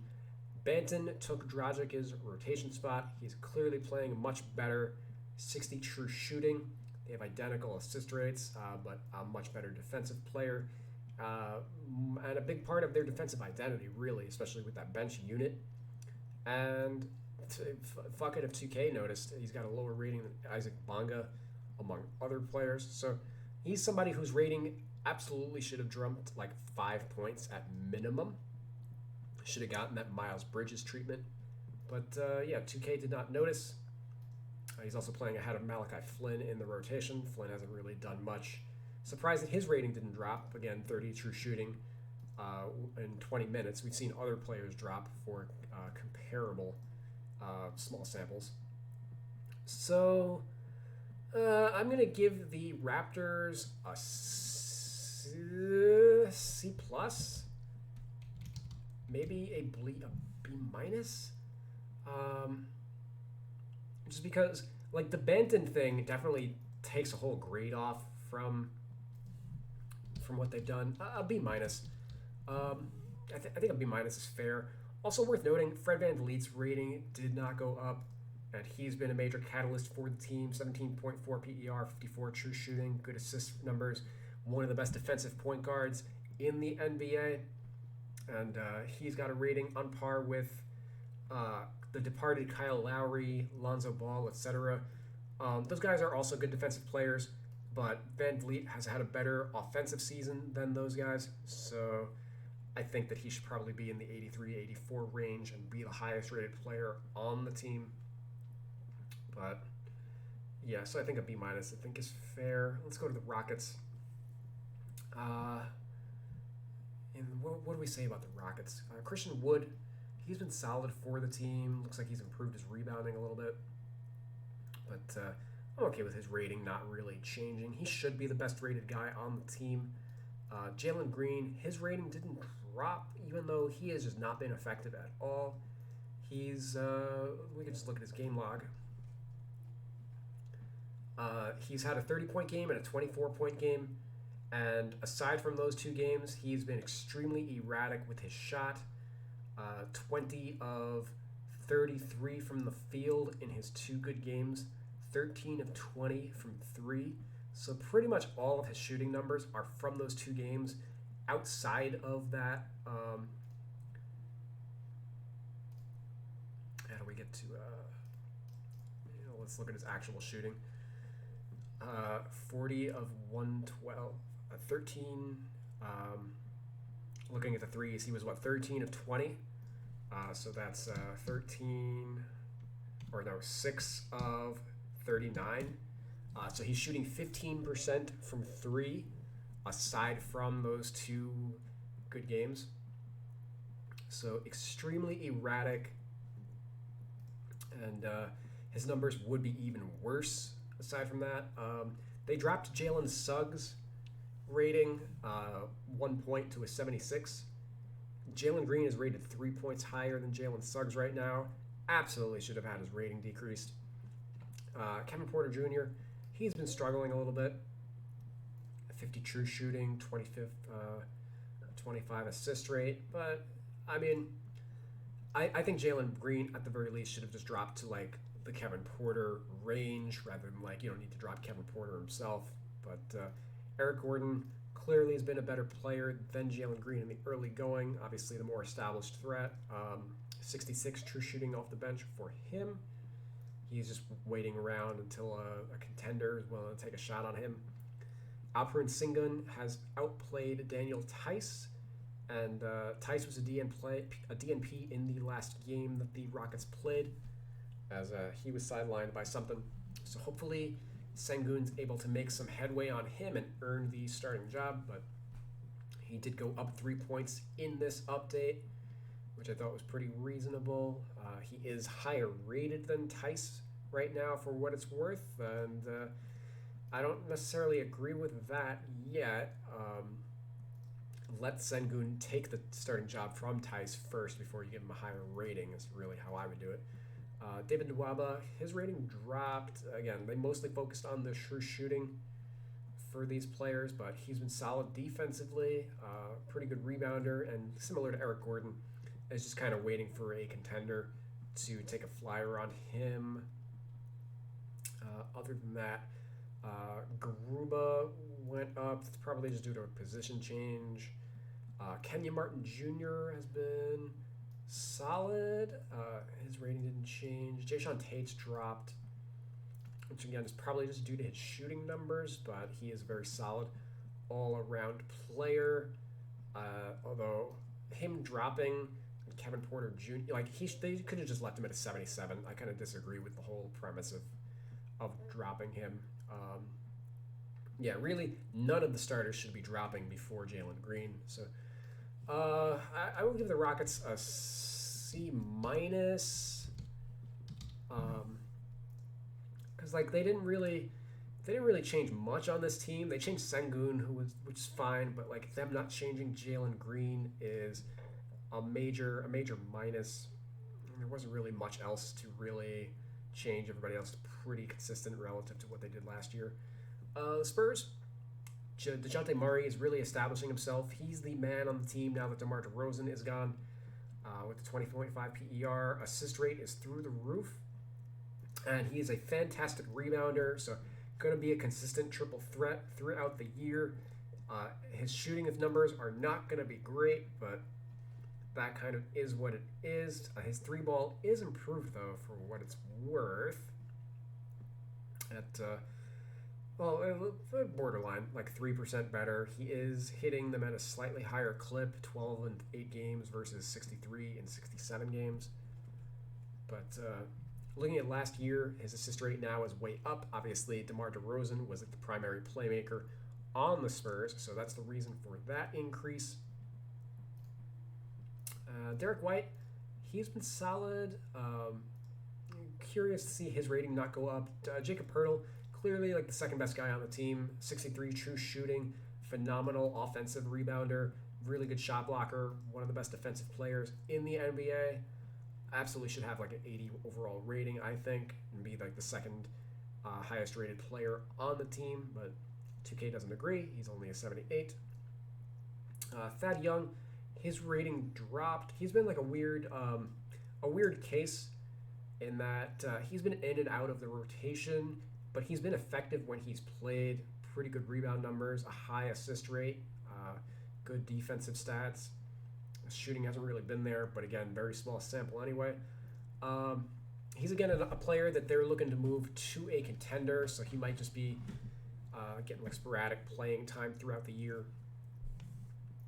But they clearly, prior to this, he was the third highest rated player on the team. They needed to drop him to get him lower in the rotation.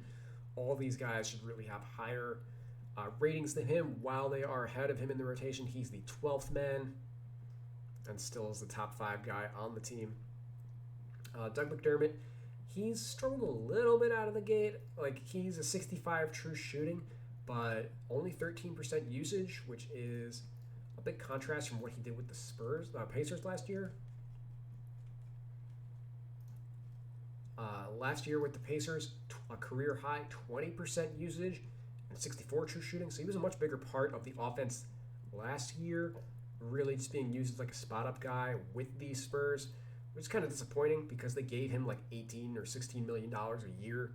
You would think that he would be playing a larger offensive role rather than just being a guy asked to stand in the corner, but they'll figure that out.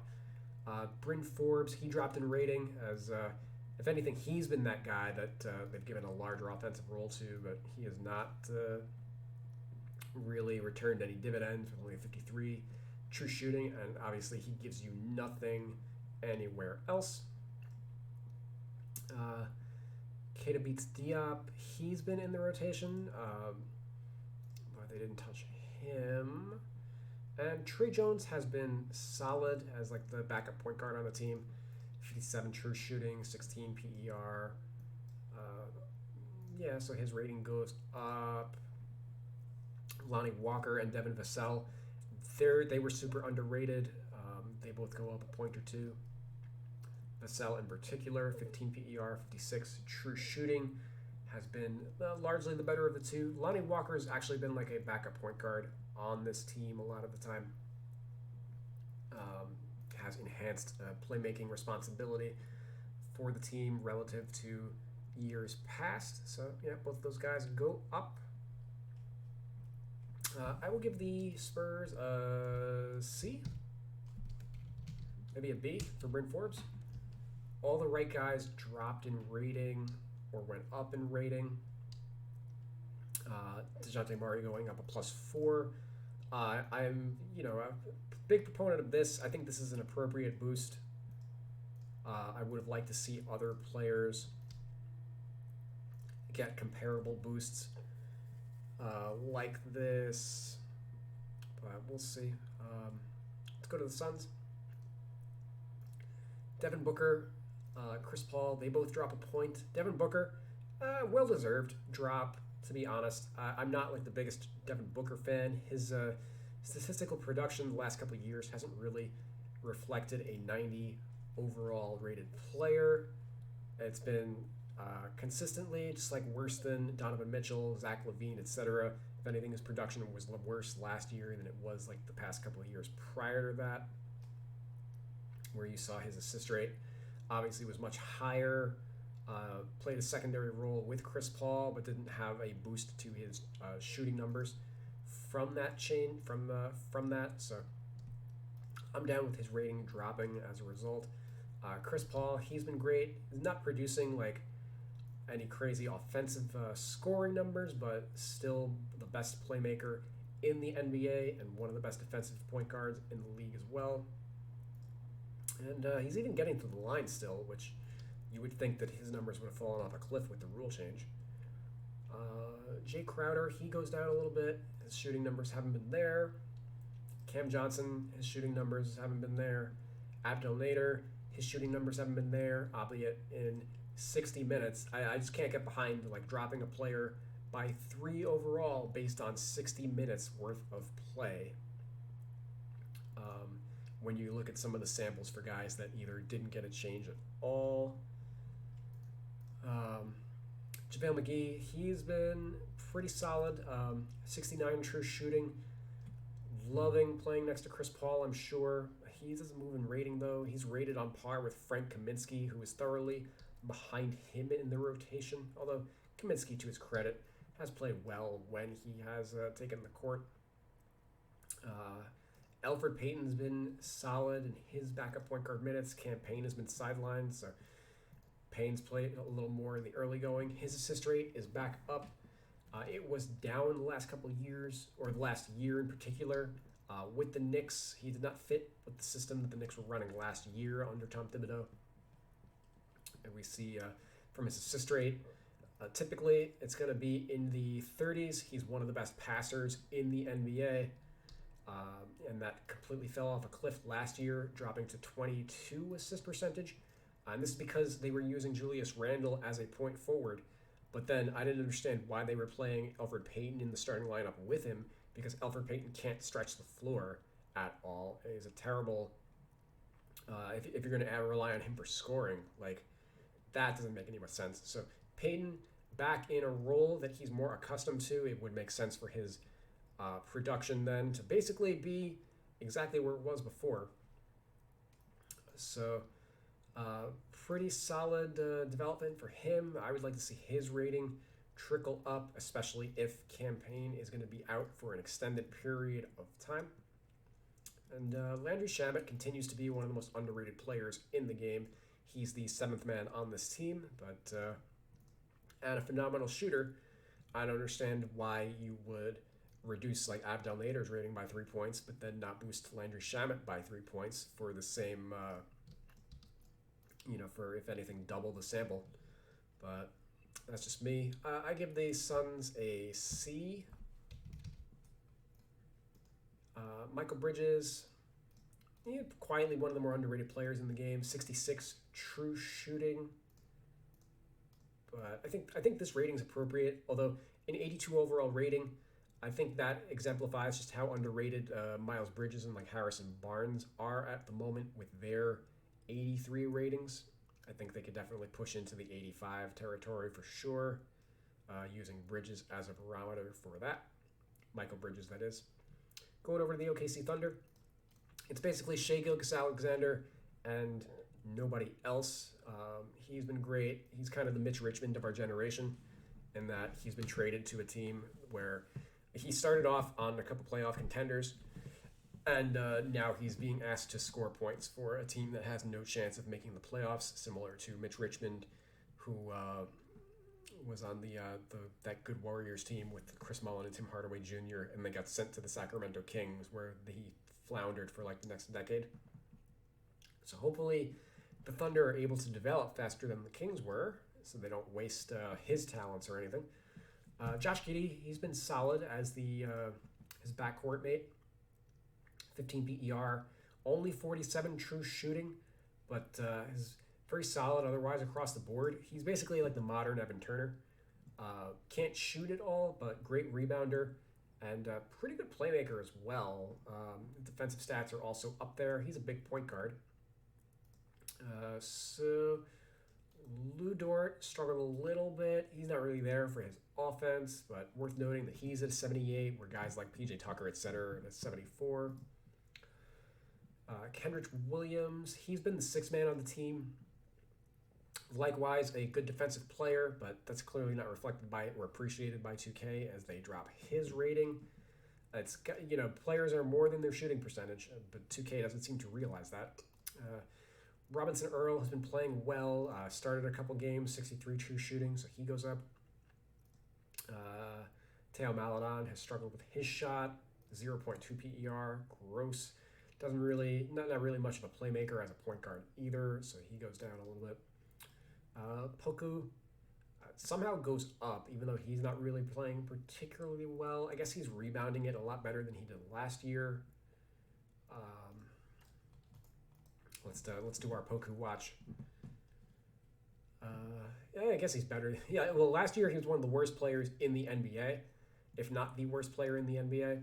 So yeah, rebounding 10% up, true shooting 4% up, drawing a few more fouls, same usage rate. Sure, I guess he's improved, but him being a 75 overall rating, I'm definitely not thrilled about that when you look at some of the other players that we've gone over the last couple hours of however long this video is. I'm not clock watching.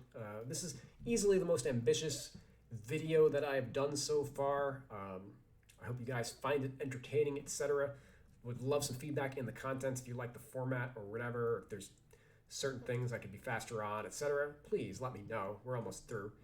Ty Jerome, his rating dropped. He's likewise been struggling with his shot, and we're gonna give the Thunder a B grade. There was nothing they really messed up here. I guess, is there anything that they I vehemently disagree with? There isn't much to really write home about. I'll give them an A. There's somebody A for Alexei Pokusevsky. As there's nothing I can really unfairly criticize them too harshly for. All right, going over to Minnesota. Likewise, 10-person team or 10 rating edits on this team. The league high with the Pacers. Anthony Edwards has been much better this year. 17 PER, 52 true shooting, solid rebounder. His playmaking has improved. Just check out what he was doing last year. And we'll head over to his splits right now to kind of exemplify his growth throughout last year. In his first 2 months of the year, really struggled with his shot, but then he picked it up over the end of the year, and then in May, shot 53% from the field, 41% from three, averaged 27 points per game. Over his last 3 months, he was averaging over 20 points per game. So you kind of had to throw the first 3 months, you kind of throw that out the window a little bit, and his last 3 months basically reflect how he's playing now for the team, averaging 24 points, the 7 rebounds, 3 assists. I guess his shooting numbers are not really terribly different, a little better from the free throw line, but his playmaking's a little up, his offensive rebound rating is up. So it makes sense for his rating to jump up 3 points. Karl Towns, he's going to return to all-star status for sure this season, especially if the Wolves continue to win games. 64 true shooting. His defensive rebound rating is a little low, but offense I think is better than it's usually been. And he's a better shot blocker than I think he typically has been. Let's check him out real quick. 25 PER's up, true shooting's up. This is up, this is down, this is up. And he's still a great passer for a big man. So I expect he will make the All-Star team once again, and possibly an All-NBA team. Jaden McDaniels, his rating went up. He's been starting. As you can see, he has not been effective as a starter. However, it is important for his rating to be high as a starter. But I just think it's funny that he goes up and various other players went down despite their shooting woes. Malik Beasley, he's one of those players with the shooting woes. He goes down 3 points. He has not been playing anywhere close to the level he was the last 2 years with the Wolves. playing 8 fewer minutes per game than last year, 36% from 44. 50% from the line also. 35 from 3 as opposed to 40%. And his scoring average has been cut in half. So, yeah, absolutely drop his rating. D'Angelo Russell, he's really struggled as well. 81 overall rating. They're a little slower to decrease players than they are to increase him, but he has not played well. He's not a good defensive player either, and I think he could eventually lose time to Patrick Beverley, who's certainly not a great offensive player, but I mean those are very high assist numbers for Pat Beverley. I think he just fits the mold of this team a lot more. He's a 3-and-D player. They get a ton of playmaking from Towns and Edwards as it is, so they don't really need the playmaking of D'Lo with the starters either. Maybe turn him into the 6-man or just trade him for like Ben Simmons or something. But let's look at how good Beverly is doing right now. Easily career high, 67 true shooting, or I guess the mark of the beast for his true shooting. That makes sense. Easily career high. Assist rate, easily career high, double like his previous best. Even his block rate is like a career high by a large margin. So Pat Bev is balling out at the moment with the Wolves, and his rating went up 2 points as a result of that. Naz Reid has been solid, although I would have liked to say his rating. Actually, I think his rating is fine. If a player, because I sorted this by overall rating, and then this is sorted by minutes per game, if a player is like next to where they are, that's generally a good idea of like them being rated appropriately. Whereas like if there's a big gap or discrepancy from where a player is up here and where a player is like down here, maybe that means that they should they are definitely underrated. I guess who would have been a great example of that? Thaddeus Young would be a good example, the 12th man, all the way up here, and then all the way down here. But yeah, I digress. Prince has struggled a lot with his shot, so he drops. Balmaro's position rating change is probably just due to a position change more than anything. Josh Okogie struggled with his shot, but he's a 3-and-D. He's a defensive player. He's been starting games. I would have just left him at a 74. I don't think it makes sense to drop him. Now he's rated lower than Jalen Noel, who barely plays. I'm going to give the Wolves a C? Maybe a B? I guess also Jared Vanderbilt, 15 PER, still rebounding the ball well. He started a couple games for the Wolves. That's a good boost. I'll give him a B. There's nothing like super egregious here.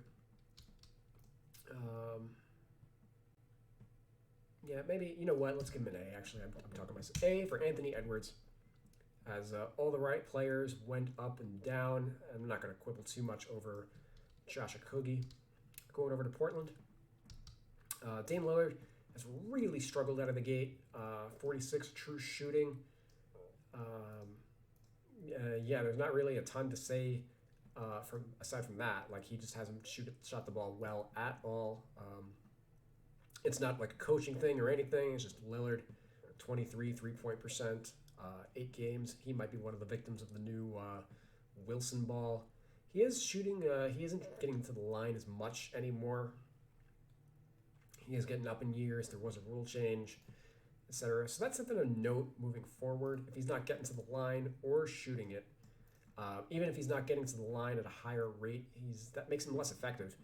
So right now he's a 92. When you consider what his numbers are versus the 92 that they gave for James Harden, you could definitely argue that he should be like a 90 or something like that. CJ McCollum has thoroughly outplayed him for the most part. He's been the top scorer on the team, solid playmaker, etc. His rating didn't go up. Robert Covington, his production kind of fell off a cliff at a 7.5 PER, so his rating drops. You know what? I mean, it's like fell off a cliff. It's kind of an exaggeration. because he's still got a 54 true shooting. The only thing that fell off a cliff is his usage. So his usage didn't go like. I disagree with this 75 drop now, if anything, because like he's still rebounding well. He's still putting up defensive numbers. Like, I disagree. What's he shooting on threes? 38%. I don't know. That's a stupid one, actually. I disagree vehemently with that. You can see he's rated lower than all the bench players on the team. So yeah, I super disagree with that. Nasir Little, he's played well. 62 true shooting. Solid rebounding, good defense. So he gets +3. Anthony Simons, +3 for him. He's also picked it up the slack in Lillard's absence. 65 true shooting off the bench to be their sixth man. Joseph Nurkic, he's been solid. Great rebound rate. Solid defensive numbers. 57 true shooting on 20 usage. He's been hurt the past couple of years, but seems to be fully healthy and looks like he's largely been like the second best guy on the team, because we can't even call Lillard the best guy on the team at the present moment. So I guess his rating's fine. Maybe you could go like an 82 or something like that. Norm Powell, he's actually been great. His rating didn't move at all. 65 true shooting for him. Yeah, I'm going to say that Powell's underrated. And Zeller goes down in rating, but he's been pretty effective. 62 true shooting, solid rebounder.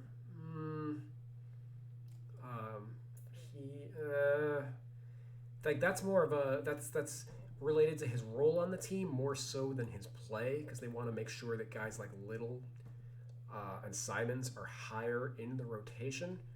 But I mean, I think the major. I'm okay with him being a 77. The problem is Robert Covington absolutely needs to be higher than a 75. That's one of the more absurd ratings that I've seen so far, like on par with Tony Snell. Get the F out of here. And Greg Brown goes up a point. That might be due to position change, but he has been produced in his 25 minutes. Wow, his production's off the charts. I'm going to give a D to the Blazers. Because they did improve Simons and Little, but I just don't understand the Covington rating at all. And they could have gone a little lower on Dame Lillard, I think. Golden State. They've been the best team in the Western Conference so far. Steph Curry playing at an MVP level for the most part. So I'm okay with his 96 rating. His assist rate's a little higher than it normally is, which is also good. Draymond Green, he's been solid. I think better than last year, right? Yeah, marginally better than last year. His shooting numbers are up. Rebounds are up. Assist rate is down a little, but that's okay. Wiggins has been solid. He doesn't get touched, though. Jordan Poole, this is how I knew, another reason that I knew that last night's games did not make it in, or not last night, but November 3rd. He had a career high 31 points, hit 7 threes, but his rating did not move at all. So even though this was on the 3rd, it did not make it into the November 4th update. Damian Lee has been the best backup on the team for the most part. 65 true shooting, and he was pretty low rated. Bumps up to a 75 now. And Poole's rating, I guess you see 76, rated lower than Otto Porter, and now Nemanja Bjelica. I kind of disagree with. Kevin Looney's been okay. His rating went up. He had struggled the last couple of years with injury. Bjelica's been a godsend for the team. Really fits the system. Good rebounding numbers. Assist rate's high. Solid shooter. So he goes back up. He's playing a prominent role for the team. And I mean, I don't want to bash on like Otto Porter too hard because he's been effective in his minutes that he's gotten. Andre Iguodala has likewise been effective and does not get a rating boost. Only a 73 overall. He's the 7th man on the team, but is not. That's clearly not reflected in his rating. He's rated on par with Moses Moody, a rookie, and barely better than Chris Chiozza on a 2-way deal. And Gary Payton II, another way that we can tell that last night's games did not make it in. He had a career night with 14 points on 6 of 9 shooting. Fantastic defender as well, and that was not at all reflected. He's only a 72 overall, so his rating needs to go up. He's clearly ahead of Moses Moody in the rotation and much more effective. 79 true shooting. Great rebounder for a guard, and like I said, great defensive player, son of the glove. Jonathan Kuminga should have a lower rating as also than all of these players, as he's probably going to be back and forth between the G League and whatnot. And now that he's finally healthy, he's probably not going to be a prominent part of the rotation at all. So I give the Warriors a C, or actually a D. Like, when you look at it, they're right there with the Mavericks in terms of like they got the least amount of work done in this update. Only 3 players with rating changes, and it seems like not a ton was done. They could have gone harder on players like Lee and Looney, who were in prominent roles, and it looks like players like Iguodala, even if we factor that Peyton and Poole missed the cut, like players like Iguodala being this low is just fucking absurd. Especially like when you look at Iguodala's rating versus like Otto Porter, they both play similar roles, similar effectiveness over the last like couple of years. Like there's just a no-brainer. Like awful job by 2K here. And let's finish with the Wizards. All right. So they're led right now in minutes by Kyle Kuzma. Kuzma's production fell off a little bit in the last couple games, but he went 1 for 10 in the last one, but prior to that was a lot better. 43% from the field, 35% from 3. That's basically what he shot the prior season. 16 points per game, 11 rebounds per game. That is way up from what he did last season. Last season he averaged 6 rebounds. Now he's up to 11, so we can see he's improved as a rebounder. That's one of the attributes that they improved for him. And again, that 1 for 10 game drags down his shooting numbers. Otherwise, he would look a lot better. So I'm, even though it doesn't necessarily look like it, his 80 overall is fine. Bradley Beal, he struggled a little bit, but did not get dropped at all. 17 PER. He is likewise struggled with his shot. I would have liked to have seen him drop down to probably an 87, put him on par with like Jaylen Brown or whatnot. Bradley Beal hasn't been the one who has been leading the team. It's been the collective depth of the Wizards roster, the guys that they added in the trade with the Lakers, namely like Montrezl Harrell. These are 6-man of the year numbers. He's right back to where he was with the Clippers. 69 true shooting, 24 rebound percentage, solid shot blocking numbers. Really just carrying the offense for that second unit. Spencer Dinwiddie has completely bounced back from his injury. 20 PER, 56 true shooting, solid assist numbers, so he's able to carry the load for Bradley Beal. Bradley Beal's assist rate is lower than it was last year, I believe. Oh, it's actually higher. Okay, it's high. It's lower than it was 2 years ago. He's obviously had to take on more playmaking responsibilities with John Wall out of the lineup. But, last year's assist rate went down because the team had Russell Westbrook. And, his so much of his value is dependent on his scoring, and his 3-ball just really hasn't been there. Only 25% this year, 35% last year. He struggled in the early going of the season last year as well. Where is it? 21% in December to start the year, and never really got going in any month. So looks like another slow start for him out of the gate in that regard. And we can see he's averaging only 24 points compared to 31 and then 31 over the past couple of years. So it would stand that his rating should drop. 2K did not do it though. KCP has been solid, plays the third most minutes on the team, but is all the way down here in rating, rated lower than Davis Bertans. Denny Advia, kind of disagree with those assessments, especially when you look at Bertans right here. 57.8 PER, 52 true shooting. He has not played well at all, but 2K dropped him, but clearly they needed to bring up KCP to compensate. KCP also rated on par with the rookie Corey Kispert, who has barely played so far. Denny Advia has been solid. Raul Neto has played well off the bench, but his rating didn't get touched. Dan Gafford, for what it's worth, his rating doesn't move. He's been solid, but what's most notable is he's been healthy for the last couple games, and 2K still has him sidelined. He missed 2 games with injury, and it's now at press time November 5th.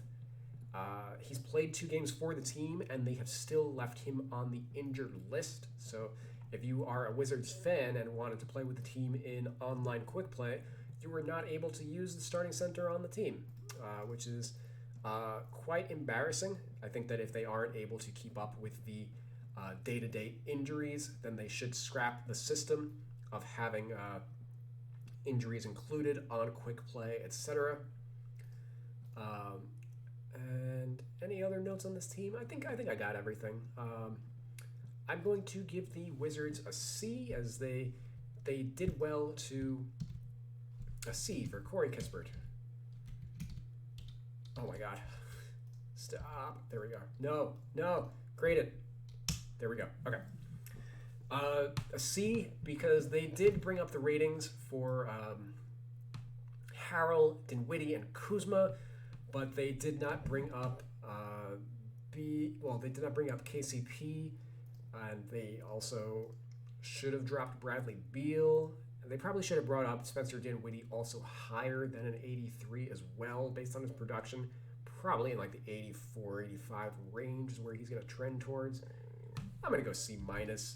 And maybe they should even, you know what? They get a D+.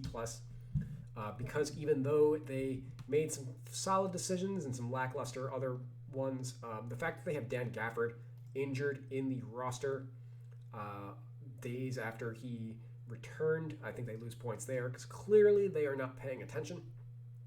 So there we have it. That was my full comprehensive roster analysis of 2K's update. I've given them a lot more of my time than they probably deserve, but hopefully if they come across this video, they can make use of it, and hopefully you enjoyed this full breakdown and kind of understand some of the decisions that they made, why they made them, etc. If you watched this video from start to finish, please let me know in the comments. That would be super cool. I'd love to know who the fans of my work are, and yeah, be on the lookout for the next version of this. Coming, I guess, in 2 weeks when they release their next roster update. So that's probably going to be November 21st. Keep an eye on that. And you can follow my daily series, the NBA 2K Rating Stock Watch, where I basically break down basically each night's games. I haven't done the last 2 just because I was prepping for this video, but I'll be back in action for for tonight's games, etc. moving forward. And basically we would do this, we just look at the box score stuff and kind of take stock of whether players should be going up or down, and it kind of gave me the preface of information to use for this full, more comprehensive video. Anyway, thank you guys again. I am thirsty as hell. I need some water or some coffee or something crazy. Yeah, I did all of this work on the video itself, 2 hours or whatever change in. I now realize I don't have any outro planned, so thank you guys for watching, and keep an eye out for my future content. Peace.